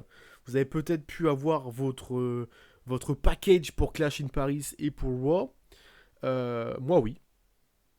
Voilà. Donc, on se retrouvera fin août, début septembre pour vivre Clash in Paris et Raw en live. Les places sont sorties pour SmackDown. Ils se touchent les couilles. Ils se touchent les couilles. Alors là, l'année dernière, les plus petites places en package, hein, pour Backlash et SmackDown, c'était 90 balles. Et tu pouvais te permettre de claquer 300 balles, tu sais, t'avais deux shows. Là, c'est minimum 100 balles pour un seul show. Autant vous dire que le show à Lyon, il se touche vraiment beaucoup les couilles. Et je vous conseille pas de prendre les places de Lyon parce que c'est vraiment de l'arnaque. C'est. Voilà, c'est encore une fois. Je ne sais pas si t'as eu tes Non, mais places ou t'as tenté ils ont d'avoir des pété places. ils ont pété un câble sur les places. Euh, Après, un conseil, c'est que Attendez. regardez toujours une semaine avant, hein. C'est là que les places, souvent, elles peuvent être remises. Attendez un peu parce que Backlash l'année dernière, il y a eu beaucoup de braderies. Où t'avais des places autour du ring qui étaient à moitié prix. Donc attendez avant de prendre vos Ah places. ouais, Si vous avez déjà pris vos packages, j'espère que vous avez un bon placement. Parce que la salle de la défense est une sacrée salle. Donc en fait, un peu partout, on peut avoir une belle vue. Mais certains endroits sont mieux que d'autres. Certains endroits sont, sont plus chers que d'autres, mais t'as une meilleure vue. Donc voilà, si vous avez pris vos places, j'espère que vous avez une bonne vue. Si vous n'avez pas pris vos places, attendez un peu. Vous verrez que les prix vont rapidement être bradés parce qu'ils vont pas tout vendre, hein. Ils vont pas tout vendre, ça c'est clair et net. Et puis toutes les places n'ont pas encore été mises en ligne aussi. en plus, oui. C'est important. Le show de catch, incroyable. Le 25 mai, c'est NXT Battleground. Mais, c'est là qu'il y a un mais. C'est que le dimanche, enfin le samedi 24 mai. Je crois que c'est ça. Hein. Le samedi 24 mai, bah, c'était Saturday Night Main Event. Avec Jey Uso et Logan Paul. Ce grand match tant attendu. Voilà. Et bah aussi, vous avez le SmackDown qui sera à Tampa. Vous aurez le Raw d'après à Tampa. Vous aurez le NXT d'après à Tampa. Et aussi, bah... Oh, pourquoi ils ont choisi le 25 mai? Ah, peut-être parce qu'il y a Double or Nothing aussi. Voilà, le retour de la concurrence. Voilà. C'est rigolo, hein, parce que Double or Nothing, ça a été annoncé le 25 mai, il y a un an. C'est bizarre quand même qu'ils décident de faire leur gros week-end de catch le même week-end que Double or Nothing. Après, ce ne sont peut-être que des coïncidences. Je trouve ça quand même bizarre. De foutre leur meilleur roster, parce que oui, leur meilleur roster c'est NXT, hein. Leur meilleur roster en face d'AEW. Je trouve ça un peu rigolo. Donc ça veut dire que, bah, si vous avez pas vu assez de catch à Mania, vous avez un autre week-end, voilà, où vous allez pouvoir en bouffer pendant des heures. Voilà. Je sais pas ce qu'ils ont, hein, à nous faire des week-ends à rallonge. Mois d'avril, Ouais, Mania. on ne peut Mois plus. de mai, Battleground. Mois de juin, Money in the Bank. C'est quoi ces week-ends à rallonge de catch? Non, mais c'est infernal. C'est On quoi n'en peut leur plus. délire de se dire, bah putain, on a plein de shows, on va les mettre au même moment. C'est quoi ça? Sachant que ça va être la même pendant cet été, Oh là là, vache, cet été. Ah, cet été. c'est infernal, c'est horrible. Et Voilà. aussi, j'en ai pas parlé juste avant, mais en novembre 2025, il y a la Rev Pro qui vient à Lyon. Voilà pour info. La Rev Pro Génial. débarque à Lyon, donc la meilleure compagnie européenne, pour le coup, qui débarque à Lyon, donc à voir les prix qu'ils vont mettre. Et par contre, la salle est archi bien. La salle, je la connais, autant te dire que la salle, c'est une bonne salle indépendante qui peut facilement contenir, allez, je dirais 2000 personnes. Donc Mhm. en vrai, ouais, moi j'ai hâte de voir les prix de Rev Pro, pour le coup, à Lyon. Mais si jamais vous avez un week-end de libre en novembre, n'hésitez pas à suivre la Rev Pro et voir quand sortent les places pour leur show à Lyon. Ça peut être intéressant. Voilà, est-ce que t'as autre chose à dire ou est-ce qu'on passe à Backlash? Ah ben, passons à Backlash, hein. Ça va être très rapide. Ouais, j'ai même pas envie. Alors, Aïe, aïe, aïe. première phrase de ma review, PLE du mois de mai à l'aide le carnage. Voilà, pour commencer.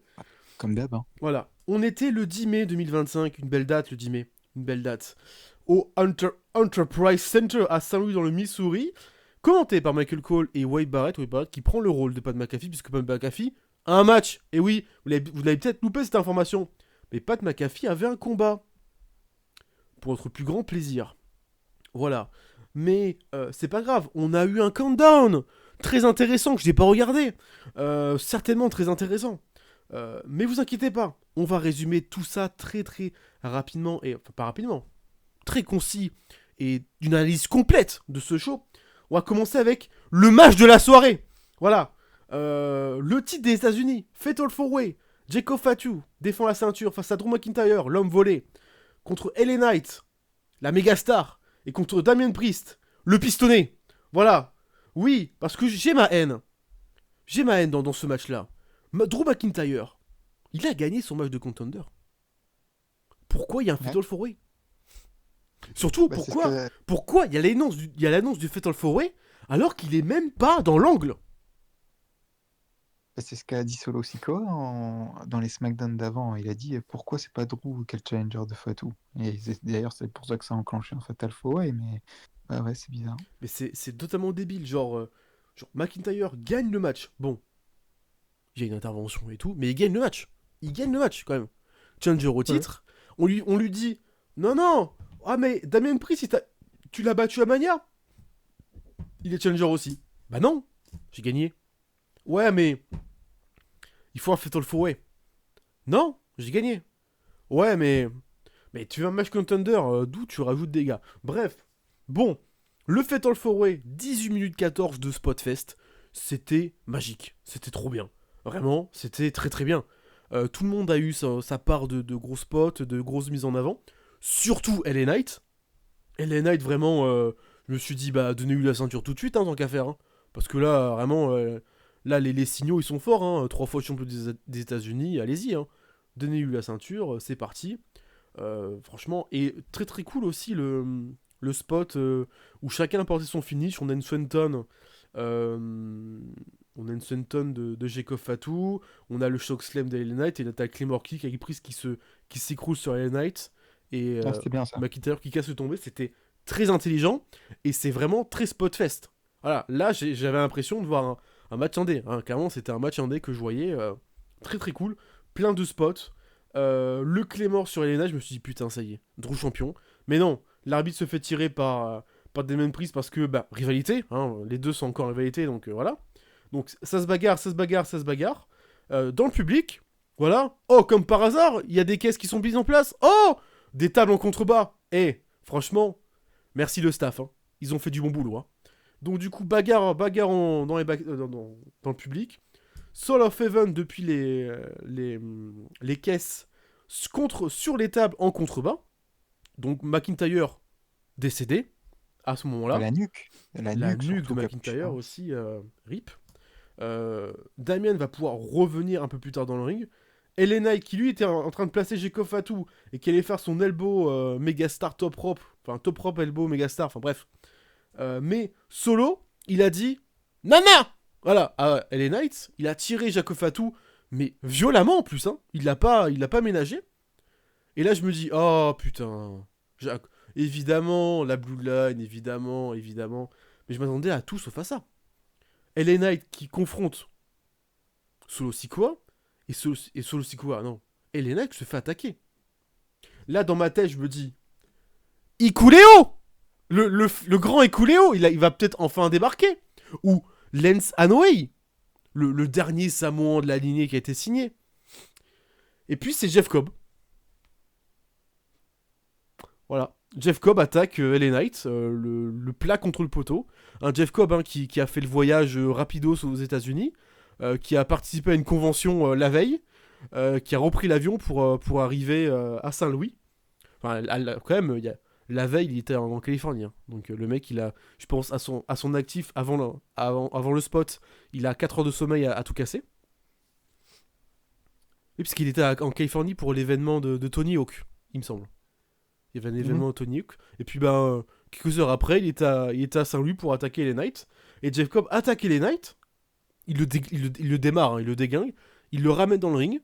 Solo dit à Jacob, vas-y, on te le donne, finis-le. Jacob, tu sens que... il est pas vraiment d'accord avec ça. Il porte quand même son moonsault top rope pour la victoire. Et va partir par la rampe sans célébrer en esquivant Solo et Jeff Cobb, mais surtout Solo on voit le regard appuyé sur le titre des États-Unis. Voilà. Ils l'ont bien marqué. Alors Jeff Cobb, on va se poser des questions. Jeff Cobb, est-ce qu'il a un lien avec la Bloodline ? Non, il n'y a aucun lien. Il n'est pas fils d'eux, il n'a pas le sang samoan, il n'a pas le sang d'Umaga, il n'a pas le sang de Rikishi, c'est pas le demi-frère de Roman Reigns. Non, Jeff Cobb, c'est un Hawaïen. Il a aucun lien avec la Bloodline.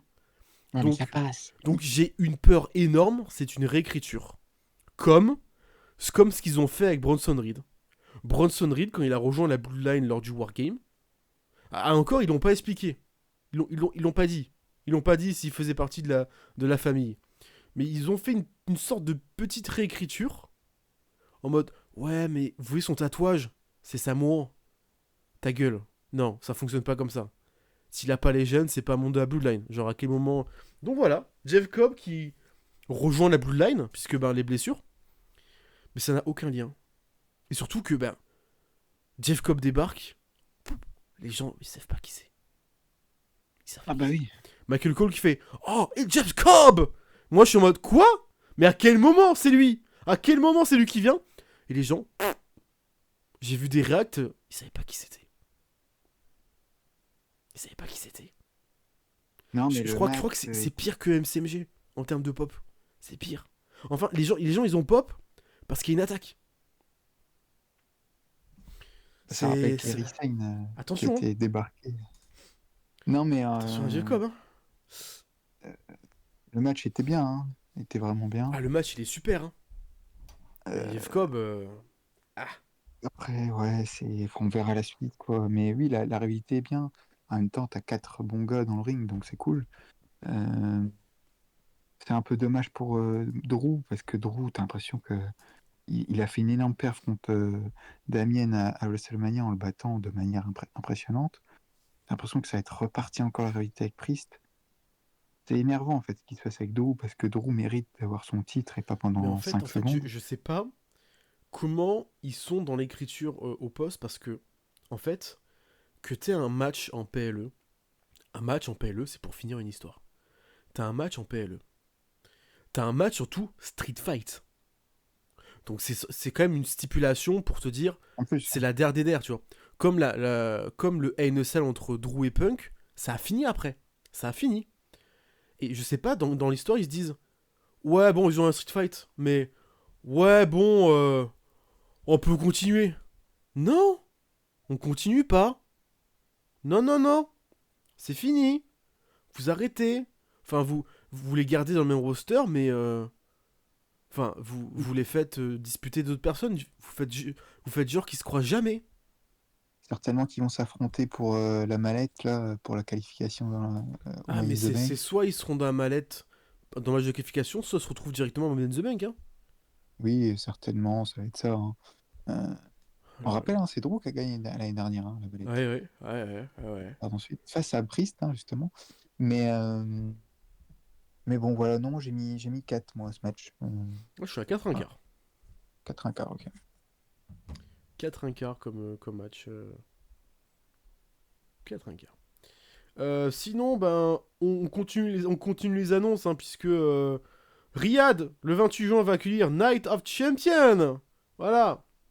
Vous êtes contents? Moi non plus. Voilà. Voilà. Bon, si vous avez envie de voir Night of... Bon, au moins, Night of Champions, on pourra le voir à 18h. Ça c'est l'avantage. Après, à voir la carte. Le retour de Night of Champions à la place de King of the Ring. Mhm. Pas de King of the Ring cette année. Hein. Là, il n'y a pas Même d'annonce. de bouquet. Même de bouquet, c'est. Voilà, c'est. Tu te dis putain, King of the Ring, c'est un truc classique à booker, très simple. Ils te disent non, mais c'est bon. On l'a fait l'année dernière pour Gunther, parce qu'il y avait Gunther. Là, cette année, on va mettre qui? On va mettre quoi? Jeff Cobb. Voilà. On va mettre qui? Sans déconner. Dommage qu'ils n'ont pas retiré le King of the Ring, parce que c'était bien. Mais tant pis pour eux. Match suivant, le titre intercontinental féminin défendu par Lyra Valkyria face à Becky Lynch. Alors, est-ce que tu l'as aimé ce match? Euh, le problème, enfin, moi j'ai un problème avec la Hydra Valkyria, donc j'arrive pas à me mettre dedans. Après, le match, si. Enfin, faut être salaud pour dire que c'est pas un bon match. C'est un bon J'ai match sur le détesté. ring. Ah oui, t'as détesté. Ah, j'ai soufflé. Mais après, j'ai tous mes arguments, hein, vous inquiétez pas. Mais j'ai soufflé. J'ai fait, c'est pas Pourtant, possible. quand même, je veux dire, tu te fais pas chier, quoi. Il y a de l'action. Après, Ouais, alors c'est dur de suivre le là. problème c'est ça. C'est qu'il y a de l'action mal exécutée. C'est-à-dire que, alors, 18 minutes 43 déjà. C'est très long. Très long, hein. Pour un match single, sans stipu. C'est très très long. On est quand même sur la même durée que le four-way d'avant. Hein. Voilà, juste pour dire. On est sur un single match. Becky Lynch en heel, j'aime pas. Voilà, on part sur le point que Becky Lynch en heel, je trouve qu'elle Et elle en surjoue. En promo, elle crie. Voilà, elle est cata en parce que promo. elle a une delivery. Déjà, quand en face, sa delivery, elle est passable, mais en heel, elle a une delivery de merde. Lyra Valkyria, pour moi, c'est une catcheuse mid-card et elle peut pas. Le match qu'elle te fait là, non. Non. Pour moi, elle conserve pas la ceinture. Hein. À aucun moment, elle conserve la ceinture dans le match. Dans la construction du combat, hein, je parle pas en termes de name. Hein. En construction du match, elle doit pas conserver la ceinture. Et là, Lyra Valkyria, j'ai toujours du mal parce que j'ai l'impression qu'on la met sur un piédestal. En mode, regardez, elle peut se dégager de tout ça. Alors que non. Non, non, non, non, non, non, non, non, non. Et les gars, ça fait 1 an qu'il est dans le main roster. Tu peux pas me dire qu'en 1 an, ça y est, maintenant, la meuf, c'est niveau Charles Flair. Non. Non, non, non, non. Alors, le match, déjà, moi, j'ai pas aimé. Parce qu'on a tous les clichés, hein. Tous les clichés. La heal insupportable qui va trash talk les proches de l'ARA, parce qu'il y avait son pélo en ringside. Donc LG Clearly, qui est un catcheur indépendant irlandais, qui a fait les États-Unis et le Japon, mais qui pour moi n'a pas vraiment percé. Hein. Enfin, j'ai eu un débat un peu houleux sur Twitter, bon, parce que je disais que le mec il est pas connu et que il est pas bon quoi. Enfin, faut dire les termes. Hein. C'est un catcheur moyen, mais bon, il était là. Il s'est fait un peu insulter par Becky Lynch parce que c'est une heel. Voilà. Et du coup, on a les classiques, hein, les roll-up avec l'arbitre qui voit. Je vais pas revenir sur tous les spots qu'il y a dans le match, mais ceux qui m'ont, entre guillemets, le plus énervé. On a un bon work au niveau du genou et au niveau du bras de l'ARA. Là, ok. Là, j'accorde un point. Il y a un bon work. On est plutôt pas mal. On arrive les premiers problèmes. Ça me dérange pas que l'ARA se dégage et arrive à transformer le cross breaker de Becky Lynch. Ok, ça y a pas de souci, les deux se connaissent, elles sont irlandaises. On va dire qu'elles se connaissent. Ok. Le premier Pendable Slam, il y a un dégagement. Dans le premier Pendable, il y a un reverse en roll-up, dégagement, puis un second et encore dégagement. Ok. Le coup de la chaise. Alors ça, faut qu'on m'explique. Vraiment. Elle prend une chaise. L'arbitre, évidemment, lui dit oh, t'as pas le droit. Donc voilà. Ce qui fait que Becky retire la protection du coin. Et jette l'ARA. Mais problème. Bémol. L'ARA. Elle se jette pas sur la protection pas protégée. Elle se jette sur la protection protégée. Donc la deuxième corde, pas la troisième. Et derrière, Pendable Slam. Dégagement. J'aurais rien dit. Sauf que le spot est mal exécuté. Normalement, tu l'envoies à ton adversaire, elle doit taper la protection pas protégée, Pendable Slam, et là, dégagement, là, on aurait appliqué du drama. Sauf que le spot est mal orchestré. Très très mal. Très mal. Très mauvais. Pas bien. Ah, caca. Bref. Là, ensuite, deuxième truc bizarre, l'ARA met Becky Lynch au sol, va monter sur la deuxième corde, puis fait demi-tour. Pour faire un tombé. C'est quoi? Pourquoi tu... Elle fait le tombé, dégagement, puis après elle fait son spot. De deuxième corde, elle fait son dive, elle se fait contrer. Je me dis, en fait... T'as cancel ton spot pour faire un vieux tombé de merde, pour faire ton spot finalement. Donc là, encore une fois, mauvaise coordination, j'imagine, ou elle a oublié qu'on devait faire ça dans le match. Je sais pas. Pendable Slam, dégagement. C'est le deuxième. Bon. Là, je commence à crier un peu l'overbooking. Ok. Pas de problème. L'Aira Driver, Nearfall, je mets ok. Bon. 2-1. Pas de soucis, ok. L'Aira va se faire envoyer dans la protection du coin, mais l'arbitre bloque Becky Lynch pour ne pas l'envoyer dans cette protection pas protégée parce que c'est une disqualification maintenant, enfin c'est illégal, enfin je comprends pas. Du coup, elle va tenter, l'arbitre va... donc Becky est énervée, enfin voilà, elle est énervée, enfin il y a une sorte de roll-up, enfin... Finalement, elle a porté le Pendable Slam au centre du ring. L'arbitre va essayer de remettre la protection du coin, mais on voit que elle sait qu'il y a un spot à faire et qu'elle va pas mettre la protection du coin. Il y a un roll-up, donc il y a un tombé, donc elle fonce pour faire le tombé.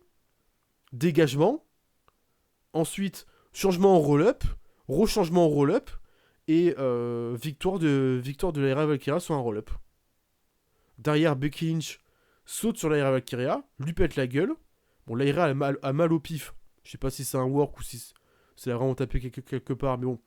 Elle la roue de coups, puis porte sur un bar. Là, on s'est tous dit, Bayley. Bah non, on est à backlash. on rappelle que c'est un peleux de merde. Donc Bayley va pas venir. Non, en plus Bayley, elle est certainement pas du tout à son lit dans le Missouri. Elle est certainement en train de rentrer chez elle en Californie. Et tout le monde arrive. Tout le monde. Tout le monde. Il y a John Jordan, il y a Jamie Noble, il y a Nick Aldis, il y a tout le monde qui est là. Tout le monde est là. Et Becky Lynch s'en va. Voilà. Donc 18 minutes 43 pour nous sortir un match overbooké, mal exécuté, et une fin en roll-up pour gagner tout le monde fort et pour continuer l'histoire. Ok. C'est marrant que tu l'aies pris de cette façon-là, le match. Ouais, tu vois, j'aurais Ah pas ouais, cru que même si je sais que t'aimes Bah, pas en l'Aira fait, aussi. j'ai soufflé parce que bah, là maintenant j'ai un peu plus d'avis sur les matchs féminins parce que j'en bouffe pas mal. J'en regarde pas mal. Mais cette année, vraiment, je crois que j'ai un bon gros quota de matchs féminins.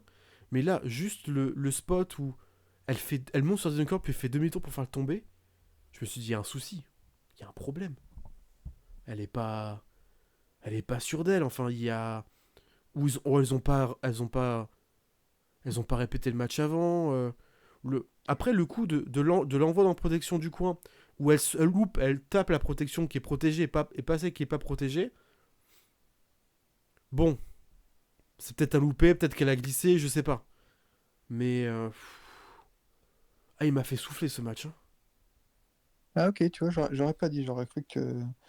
J'aurais dit le contraire, mais ok. Non, mais moi, en vrai, ce match, bon, en vrai, je m'en foutais complètement déjà. Mais, euh, mais ouais, c'est deux. Ah, en plus, elles se connaissent, hein, c'est ça qui est étonnant. Mais, euh, mais non, moi, j'ai plutôt bien aimé le match. Après, c'est dur de se mettre dedans parce que, enfin, comme je l'ai dit, je m'en fous. Donc concrètement, t'as aucun intérêt en fait. T'as aucun intérêt, oui, le champion intercontinental. Enfin bon, voilà. Euh, Becky Lynch, comme tu l'as dit, c'est vrai qu'en heel, moi, j'aime pas non plus. Euh, C'était bien à l'époque quand elle avait turn sur Charlotte à SummerSlam 2019 ou 2018, je sais plus. Mais là, c'est trop tard. Euh, donc, Lyra, elle est pas bonne en promo aussi. Faut le dire, elle a pas de charisme. C'est ça le problème en fait de Lyra Valkyria, c'est que d'un point de vue in-ring, elle est mid, et d'un point de vue promo, elle est pas bonne. Le public n'adhère pas. Euh, Là, on a compris qu'avec ce match, et c'est pour ça que Vincent, ils l'ont fait gagner sur Roll-Up, c'est qu'ils veulent comment hausser un peu le titre inter féminin et hausser Lyra Valkyria en disant que c'est elle le futur, quoi. Euh, on verra pour Becky la suite. Certainement que Bayley va être intégré dedans, hein, j'imagine. Ou dans les qualifs de Money in the Bank, certainement. Mais peut-être que Bayley interviendra, justement. Je pense que ça va être ça. Je pense que Bayley va intervenir lors du Money in the Bank pour empêcher Becky de gagner la mallette. Et qu'après, ça lancera la vérité pour SummerSlam. Et pour la RF Valkyria, bon, bah, franchement, j'en ai aucune idée. Mais non, le match, je trouve que, voilà, je pense que tu as été un peu dur. Peut-être que tu as tilt sur ça et ça t'a enlevé du match, je sais pas. Mais t'as mis combien? 2,5. Oh, oh, oh, J'ai oh, oh. détesté, donc ouais, je. Et en fait, tu vois, j'ai regardé les notes. Ben, j'aime bien regarder les notes Cage Match parce que ben, la communauté, tout ça, même si c'est. Quand je regarde les notes des matchs VVE, cette dernière année, c'est surnoté de partout. Et quand j'ai vu que tout le monde était en train de se branler devant à mettre des 9 et des 10, j'étais en mode. Ben, il y a que moi Non, qui ai pas aimé ou. non, mais je pense que tu fais par contre partie des rares gens à ne pas avoir aimé. Après, oui, mettre 9 sur 10 ou 4, faut pas exagérer. Non, moi j'ai mis 3,5 parce que le match quand même est quand même correct. Après, voilà, c'est du bon catch féminin pour VVE. C'est triste à dire, mais c'est du bon Tu sais, catch au féminin début, je pour partais avec la VVE. bonne attention dessus. Je partais vraiment avec l'envie. Mais le problème, c'est que non, ils m'ont fait trop souffler rapidement. J'ai fait non, mais c'est bon. Ça- Tu m'auras pas avec ça, c'est bon. Non, non, il y a trop d'erreurs dans le match. C'est comme le match par équipe féminin à Raw au main event. Le match, je l'ai détesté aussi. Hein. Enfin, détesté. J'ai trouvé qu'il faisait. C'était un 3 un quart, 3,5, tu vois. Mais Julia dans le ring, c'est une blague. C'est une blague. C'est étonnant. C'est. Mais encore une fois, j'ai demandé à GMD, je lui ai dit non, mais j'ai une question sur Julia parce que moi, je l'ai connue sur la fin Stardom. J'ai pas connu tout son run Stardom et tout ça. Je l'ai connu sur la fin, donc je peux pas en juger. de ce qu'elle a pu faire avant. Mais je lui dis, non, mais là, dans un angle où Ripley doit lui toucher l'épaule pour qu'elle avance et qu'elle se jette sur Roxanne Perez pour se prendre le crossbody, et encore, j'ai l'impression que c'est Rhea Ripley qui a placé Julia pour qu'elle se prenne le crossbody, je me dis, c'est une blague. Il m'a dit, non, mais en fait, c'est juste une catcheuse qui n'est pas bonne en match télé. C'est une catcheuse de match de catch.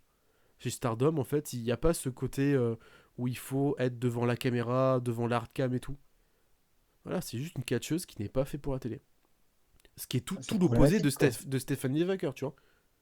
Stephanie Wacker, elle a ce travail déjà de l'hardcam et voilà, c'est une catcheuse télé. Et pourtant, elle a fait ses armes du côté de CMLL, hein, qui est pas une compagnie réputée pour travailler l'hardcam. Hein. C'est plutôt travailler le public et tu fais un peu ce que tu veux et puis on voit ce que ça donne. Hein. Donc ouais, c'est juste pas une catcheuse de télé. Et malheureusement, ceux qui se disent oh putain c'est la Julia que j'attendais, pouah la vache, non, hein. On est très très loin du 9 sur 10 qu'était Julia chez Stardom. Hein. Vraiment là, là moi je suis déception sur déception sur déception avec Julia. Hein. Vraiment. Hein. Voilà, c'était mon simple avis dessus. Je vais passer au match suivant que j'ai oublié d'ajouter dans le pod, mais je l'ai Il était rajouté. court. Ouais, il était tellement court, je l'ai oublié, tu vois. Je l'ai rajouté exprès, donc pour vous quand même, parce qu'on fait quand même les trucs bien ici. Le titre intercontinental, masculin cette fois, Dominique Mysterio défendait la ceinture face à Penta. Alors, bon, on va être clair, hein.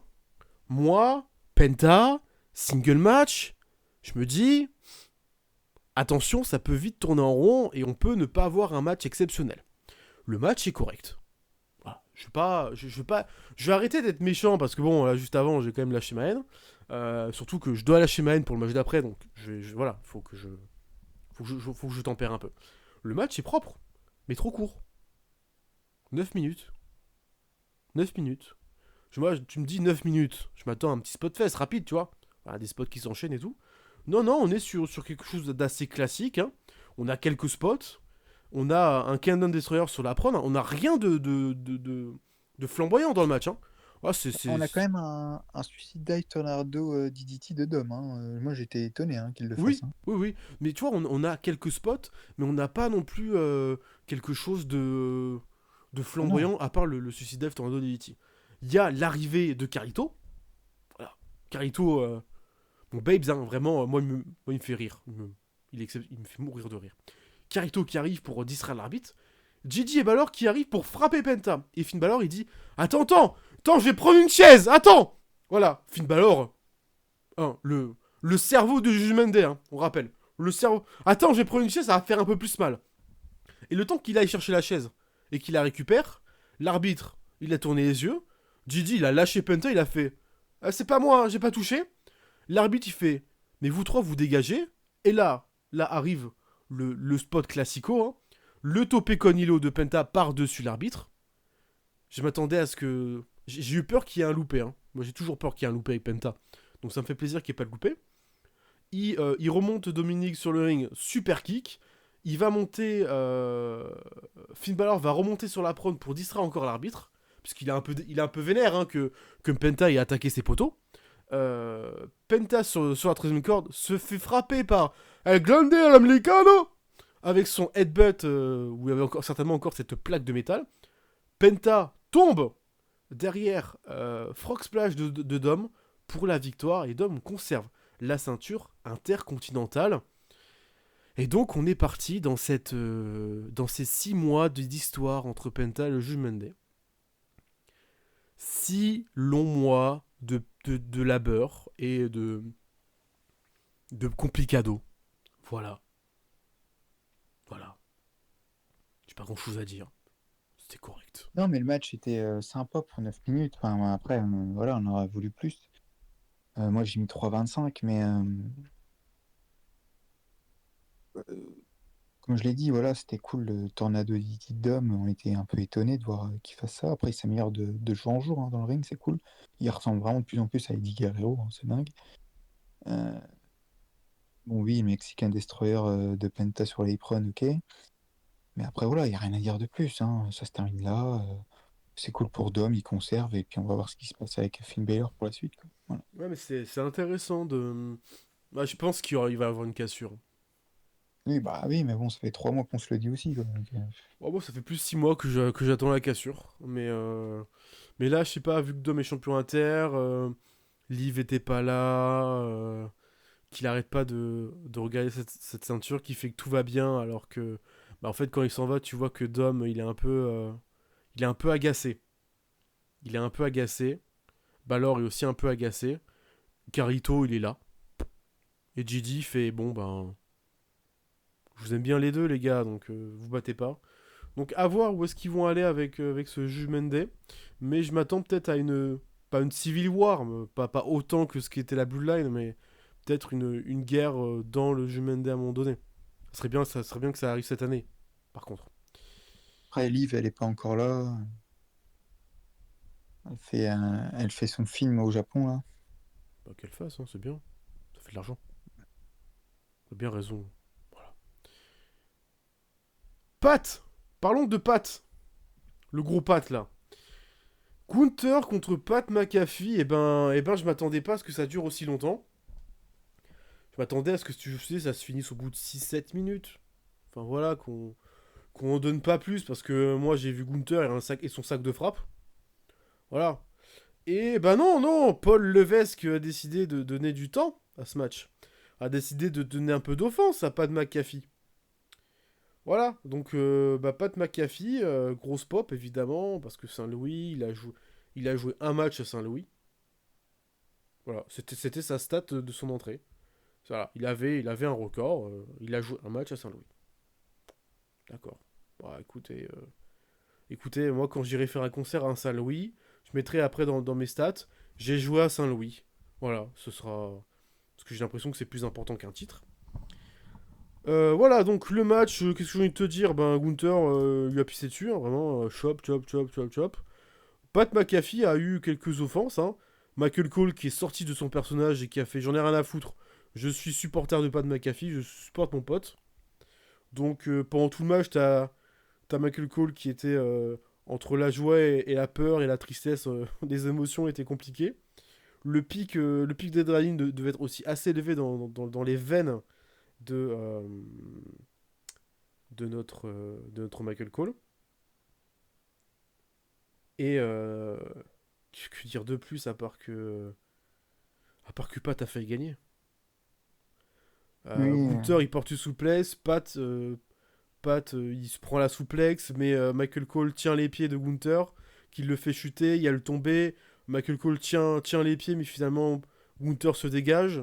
Il y a tout ce côté drama mis en place pour dire peut-être que Pat McAfee va gagner, attention.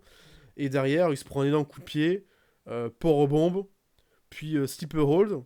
Et là, Pat résiste, va se relever, va potentiellement s'en sortir.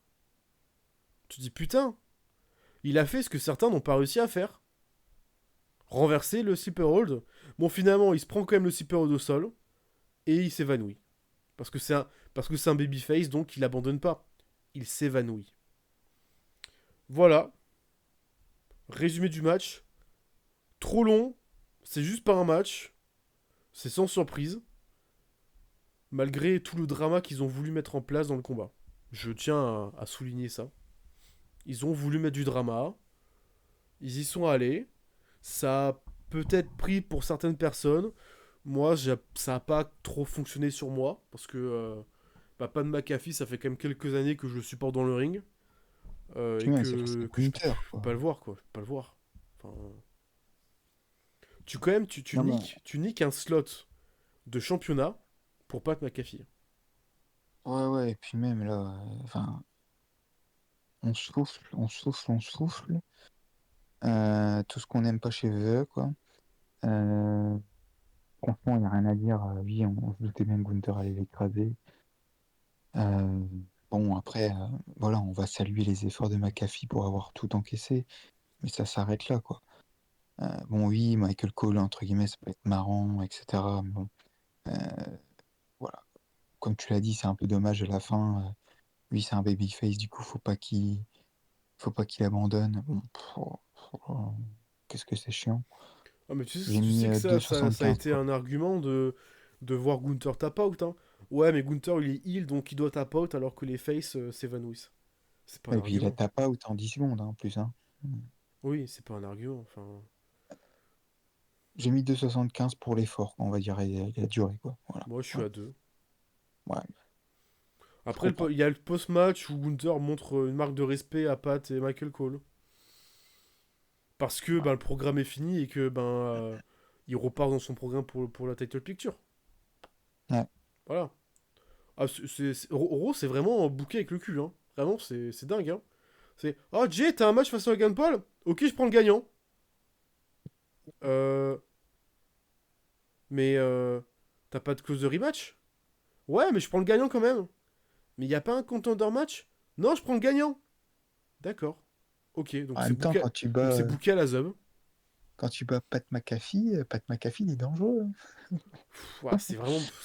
Quand je te dis que le booking des weekly, moi, il me sort par les yeux.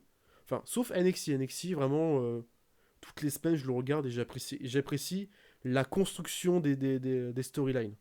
Parce que les challengers au titre, bah, ils gagnent des matchs de contender.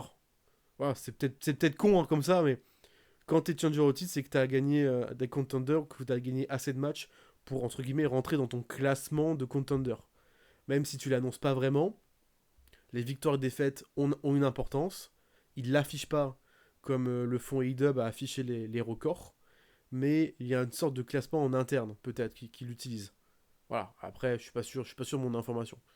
Mais de là à ce que Winter vienne, ils disent bah je prends le gagnant. Genre en fait on est au collège quoi. Genre tu sais tu joues une partie Yu-Gi-Oh et t'as ton pote qui vient il fait ah je prends le gagnant. Voilà c'est pareil. Voilà, C'est ils pareil. choisissent la facilité. Hein. Maintenant, voilà, tout est simplifié, tout est minimaliste. Après Donc, pour le coup Saturday Night Main Event c'est dans une semaine et demie et Money in the Bank c'est dans 2 semaines. Donc ils ont pas le choix. Ils ont pas le choix. Si ils ont le choix ils peuvent construire un peu plus beau. Enfin un peu mieux le match. Enfin potentiel match. Non, non, Non, le show là dans 2 semaines, donc on va juste dire il est challenger et puis point barre. Tout ça pour faire quoi hein. Pour que Gunther perde encore hein. mm. Eh, tu crois quoi. Jay il va garder la ceinture jusqu'à Mania. Il va pas perdre avant. Non, non, bah, arrête, t'es malade, toi. Déjà, il a battu Rollins hein. Ah, Eh, non, mais, oui, enfin, il a battu Rollins. eh, Euh, eh. bof. Ah, oui, il a pas vraiment battu parce qu'il y a disqualification, mais il a toujours gardé sa ceinture hein. Eh. Il a Ah, non, battu le mais il va visage pas. de la compagnie. Oh, oh, oh. Non, non, mais il va pas gagner, il va pas conserver jusqu'à Maya, t'es fou. Ah, mais tu crois pas encore au pouvoir de l'argent et des ventes. Non, mais. Ah, déjà, Non. là, je suis étonné qu'Aaron Cross, on le voit pas. Hein. Pourtant, il est numéro 1 des sellers. Hein. Eh, eh. Comme quoi, cracher sur la compagnie et péter un câble en promo en interview, ça a du bon. Ça permet de vendre des t-shirts. Voilà. Bah, en parlant de gens qui vendent des t-shirts, parlons du main event, les deux. Le main Les gens, event qui t'a certainement fait chialer tes grands morts. bah, oui, ouais, vas-y, vas-y. Le On titre en prend. Undisputed, défendu par Monsieur John Cena face à le garçon de la maison, Monsieur Saint-Louis, Monsieur Missouri, la vipère Randy Orton, la dernière fois. Voilà, c'est comme ça qu'ils l'ont dit.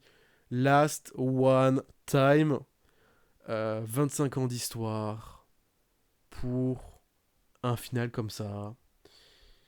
Alors, point positif du match, Warrior d'Imagine Dragon sur la promo package. Voilà. La promo package est exceptionnelle. Mettre Warrior d'Imagine Dragon, c'était le meilleur show possible. Mhm. Tous les liens avec les anciens matchs qu'ils ont pu voir, c'est très très bien. C'est très très bien. Je m'attendais à un match qui dure beaucoup plus longtemps, tu vois. Là, je me dis, putain, il dure que 27 minutes 49. Ça va. Ça va. Ils ont pas fait des caisses. Et, ce qui est assez drôle, c'est que les 27 minutes, je les ai pas vus passer. Ah ouais? Ouais. Pour une fois, dans un match d'Orton-Sina, le match, pour moi, je le vois pas passer. Et par contre, vous attendez pas non plus à du du Five Star. Hein. C'est du très classique Orton Cena. Hein. C'est on se connaît par cœur. Je te donne un coup, tu me le rends, je te porte ta prise, tu me portes ma prise. Voilà. Ça se rend coup pour coup. Il y a 2-3 clins d'œil quand même. Il y a même beaucoup de clins d'œil à toute leur histoire. Par exemple, juste le duel. Le duel 2 points qui finit en AA renversé en RKO en mid-air. Voilà, classique. On l'avait déjà vu à Breaking Rights, il me semble. Et ils nous ont ressorti. Pas de tombée. Voilà. Pas de tombée parce que les deux étaient KO. On a le comeback de Cena où le second shoulder block il renverse en RKO à la volée. Classique. Et NSL. 2012 2013 peut-être. Plus 2013. Enfin, peut-être plus 2013. Voilà, il n'y a pas non plus de tombée puisque les deux ont quand même assez encaissé. Orton se prend deux AA mais dégagement par 2 fois. Il y a Orton qui va porter le punt kick. Je dis putain la vache. Le punt kick renversé en AA, donc il y a ce premier dégagement. Cena va placer en punt kick, mais la course de Cena est désastreuse.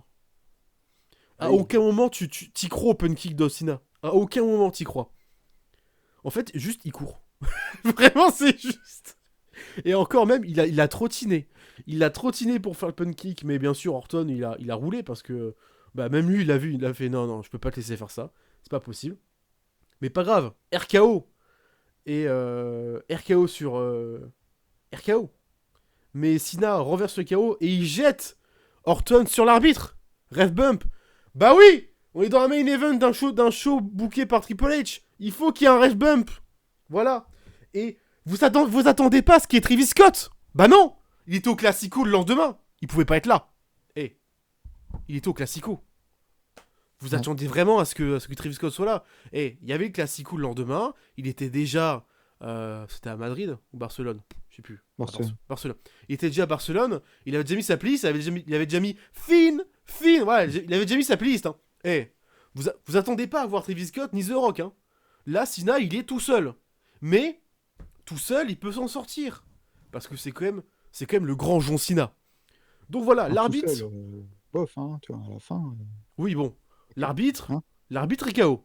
Voilà, encore. Orton, il va rejoindre Cena et Stardust. Il pète un câble. Il retire la protection de la table. L'arbitre, finalement, il est encore là. Ok, il est revenu. Enfin, est-ce qu'il a pris revenu maintenant? Il y a eu deux. Il y a eu deux ref bumps. Il y a le premier ref bump où il se fait dégager. Il y a un AA. Il n'y a pas d'arbitre. Cena, il va chercher sa ceinture. Le coup de ceinture. Mais RKO quand il remonte. Dégagement 2 parce qu'il y a un arbitre qui vient.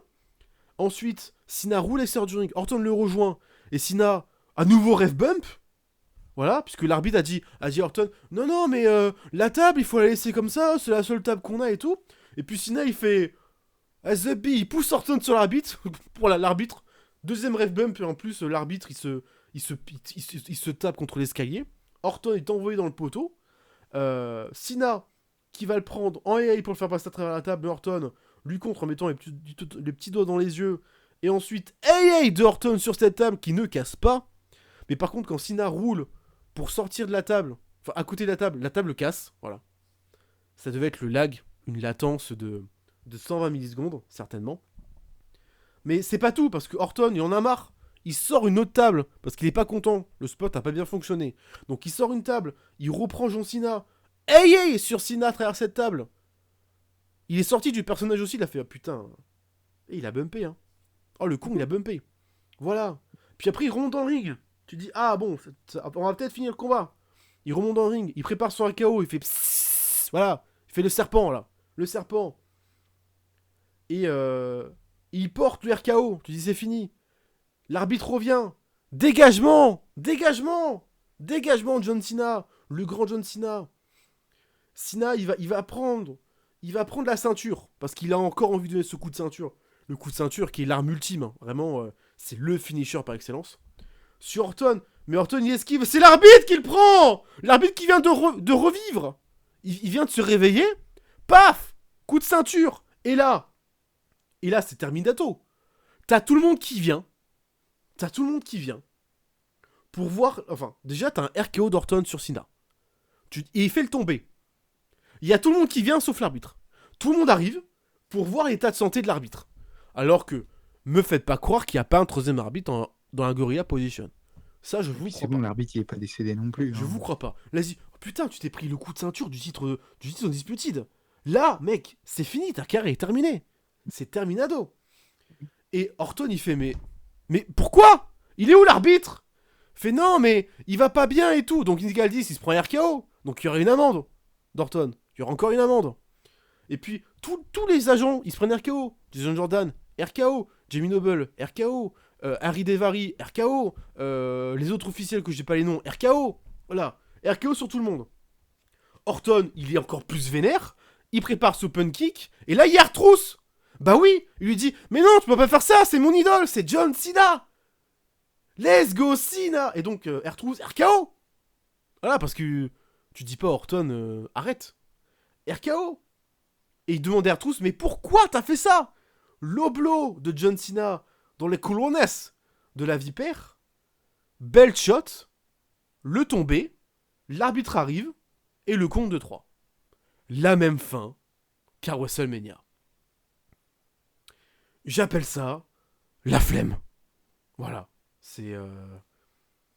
Donc, les gens qui n'ont pas aimé le match vont dire overbooking, c'est insupportable.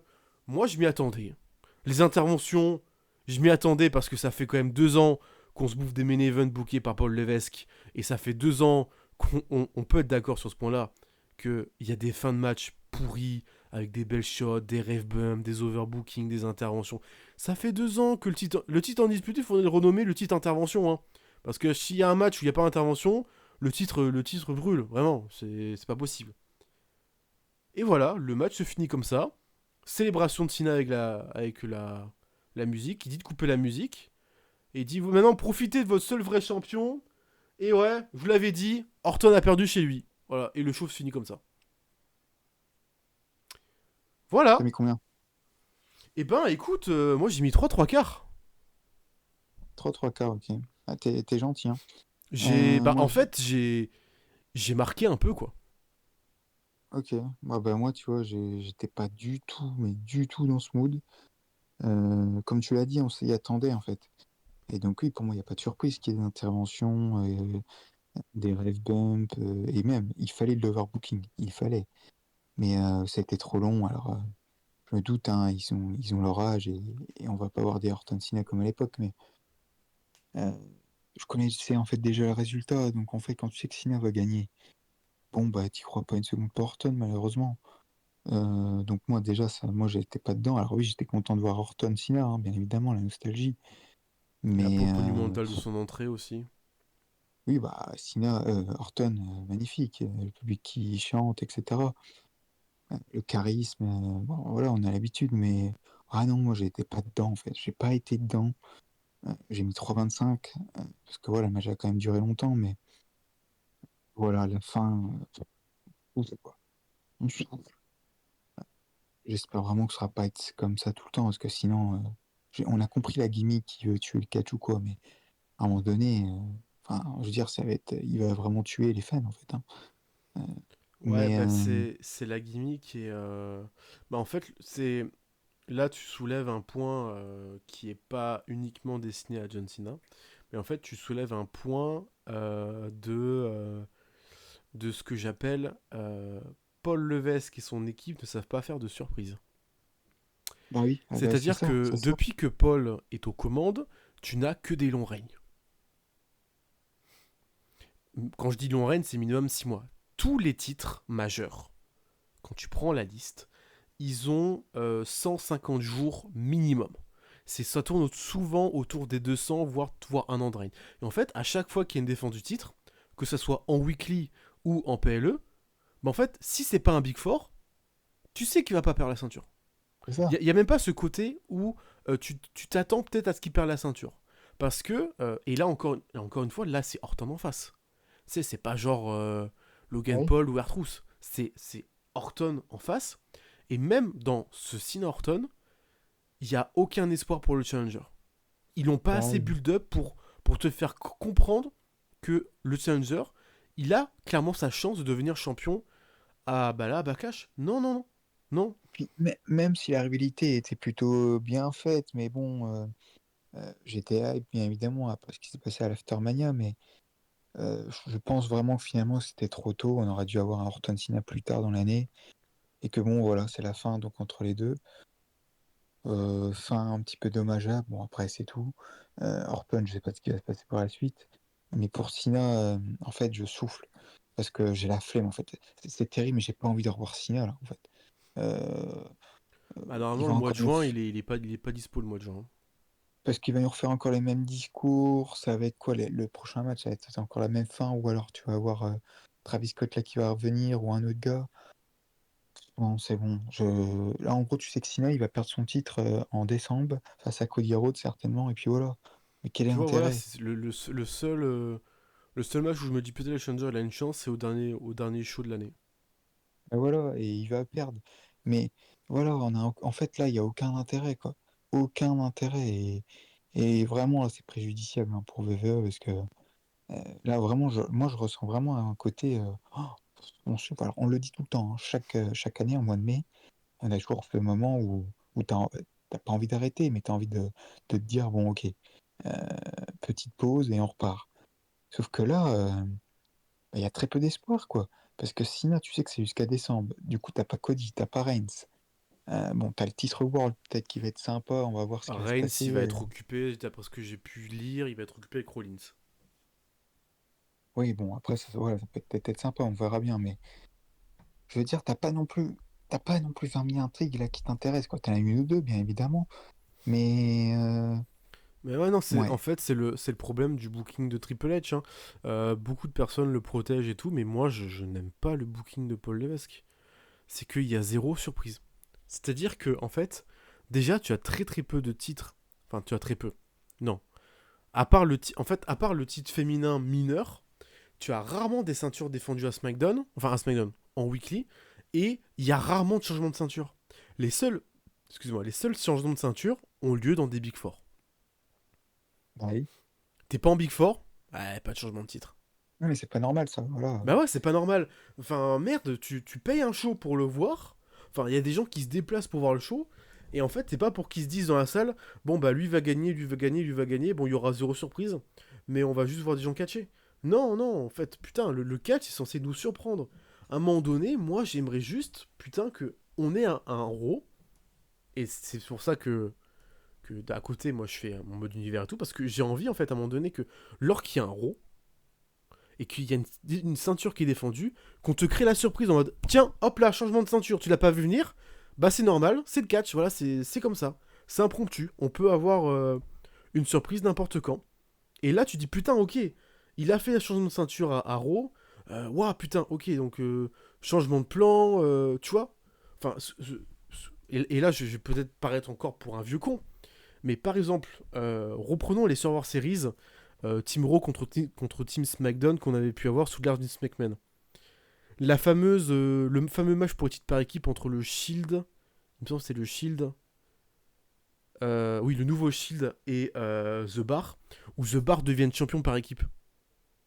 La veille de Survivor Series. Enfin, la veille. La semaine de Survivor Series. Juste avant le Survivor Series, ils perdent les ceintures et ils avaient un match de titre à Survivor Series.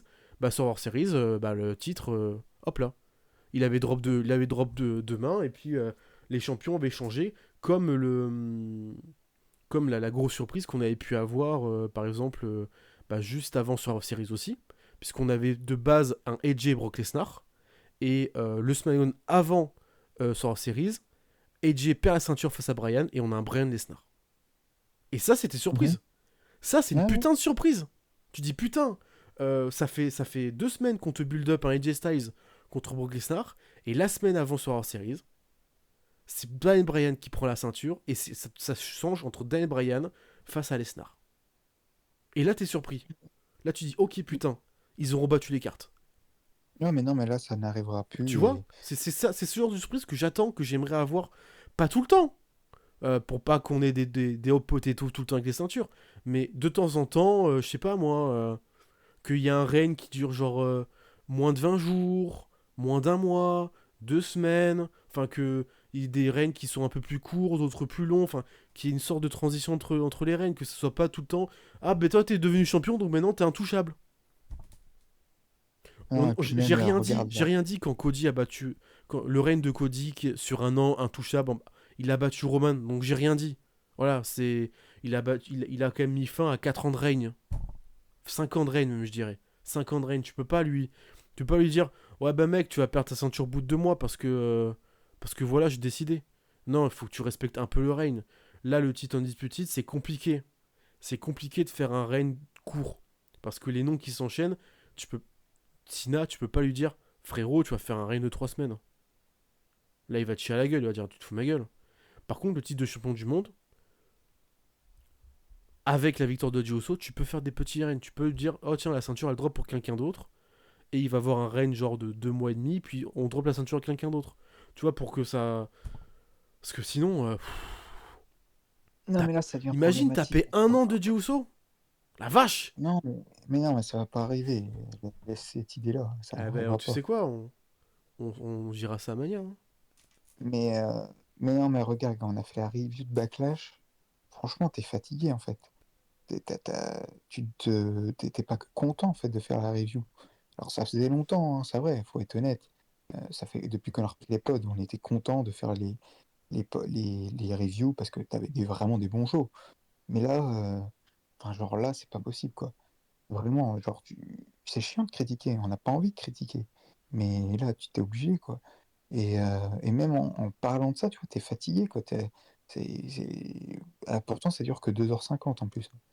Mais, euh, mais ouais, non, Backlash, bah, l'un des pires pay-per-view de l'histoire, enfin pour Triple H en tout cas. Et, euh, et puis voilà, quoi. Ouais, enfin, capoute. Voilà, fin de Backlash. Le show se finit. Moi, j'ai continué ma life. Hein, j'ai fait, bon, ben voilà, le show est terminé. Qu'est-ce qui va se passer maintenant? Bon, bah tiens, je vais me faire cuire des pâtes. Voilà, c'est ça qui s'est passé. Voilà, c'est le show. C'est pour ça le titre, totalement oubliable. C'est. Il était là, et puis. C'est dans la. Backlash, c'est dans la lignée des shows mineurs, des PLE mineurs de l'année, quoi. Et on aura. Bon, je ne vais pas parler de Saturday Night Main Event qui aura dans 2 semaines, ça sera. On n'en parlera pas. Money in the Bank sera intéressant parce que ça fait partie du Big Five. Et puis ensuite, fin juin, tu as Night of Champions qui sera oubliable. Voilà, Hein. voilà. Voilà, on va s'arrêter là. Merci à tous ceux qui nous ont écoutés sur les plateformes d'écoute et sur YouTube. Merci à tous ceux qui nous écriront des commentaires et partageront ce podcast un peu partout. En tout cas, merci. Merci Antoine d'avoir été là aussi. Merci à toi, mon cher Vincent, d'avoir parlé de ce magnifique show. J'aurais Voilà. peut-être aimé ne pas en parler. Mais on a été là. On se retrouve. Est-ce qu'on fait le week-end de Battleground? Bah, je pense pas, hein, parce que là, cet The Night Main Event, on en a un peu rien à foutre, même si concrètement, ça sera gratuit sur YouTube. Hein. Mais euh, sachant que moi, en plus, je regarderai pas NXT ni AEW, je pense pas. Après, toi, tu peux faire une review, hein, mais Ça te moi, donne je un main pense pas. event en plus si c'est comme les autres années où c'est juste un PLE avec des pubs, ça me gavait. Donc, Ah bah si, bah, c'est les pubs, hein, donc, justement. on se retrouvera certainement plus début juin pour Money in the Ouais, Bank et World Collide. Et ouais. surtout, pour la nouvelle saison du Street Wrestling Podcast, les numéros continuent, c'est l'épisode 64, mais ça sera la nouvelle saison. La première de la nouvelle Cinquième? saison. 5e saison. Ça fait quand même 5 ans hein, qu'on enchaîne, hein, tous les mois. Bah, cinquième, sachant qu'on avait déjà commencé depuis 2017, où on faisait les reviews chaque C'est vrai semaine. Hein. que on est là depuis un petit moment quand même. Et vous avez déjà tout, pour ceux qui veulent écouter nos reviews d'avant ces cinq saisons de Street Wrestling Podcast et aussi nos reviews de parce qu'on faisait les Raw et SmackDown After Talk. Ouais. J'ai encore le name. Hein. Oui. N'hésitez pas à les écouter puisqu'ils sont disponibles sur la chaîne YouTube. Vous avez juste besoin de taper de chercher dans les playlists et vous trouverez votre bonheur. Voilà, merci à tous. On se retrouve en juin pour la suite du Script Voicing Podcast et des reviews et sur la chaîne pour d'autres vidéos. Merci Antoine, encore une fois. Et d'ici là. Si là.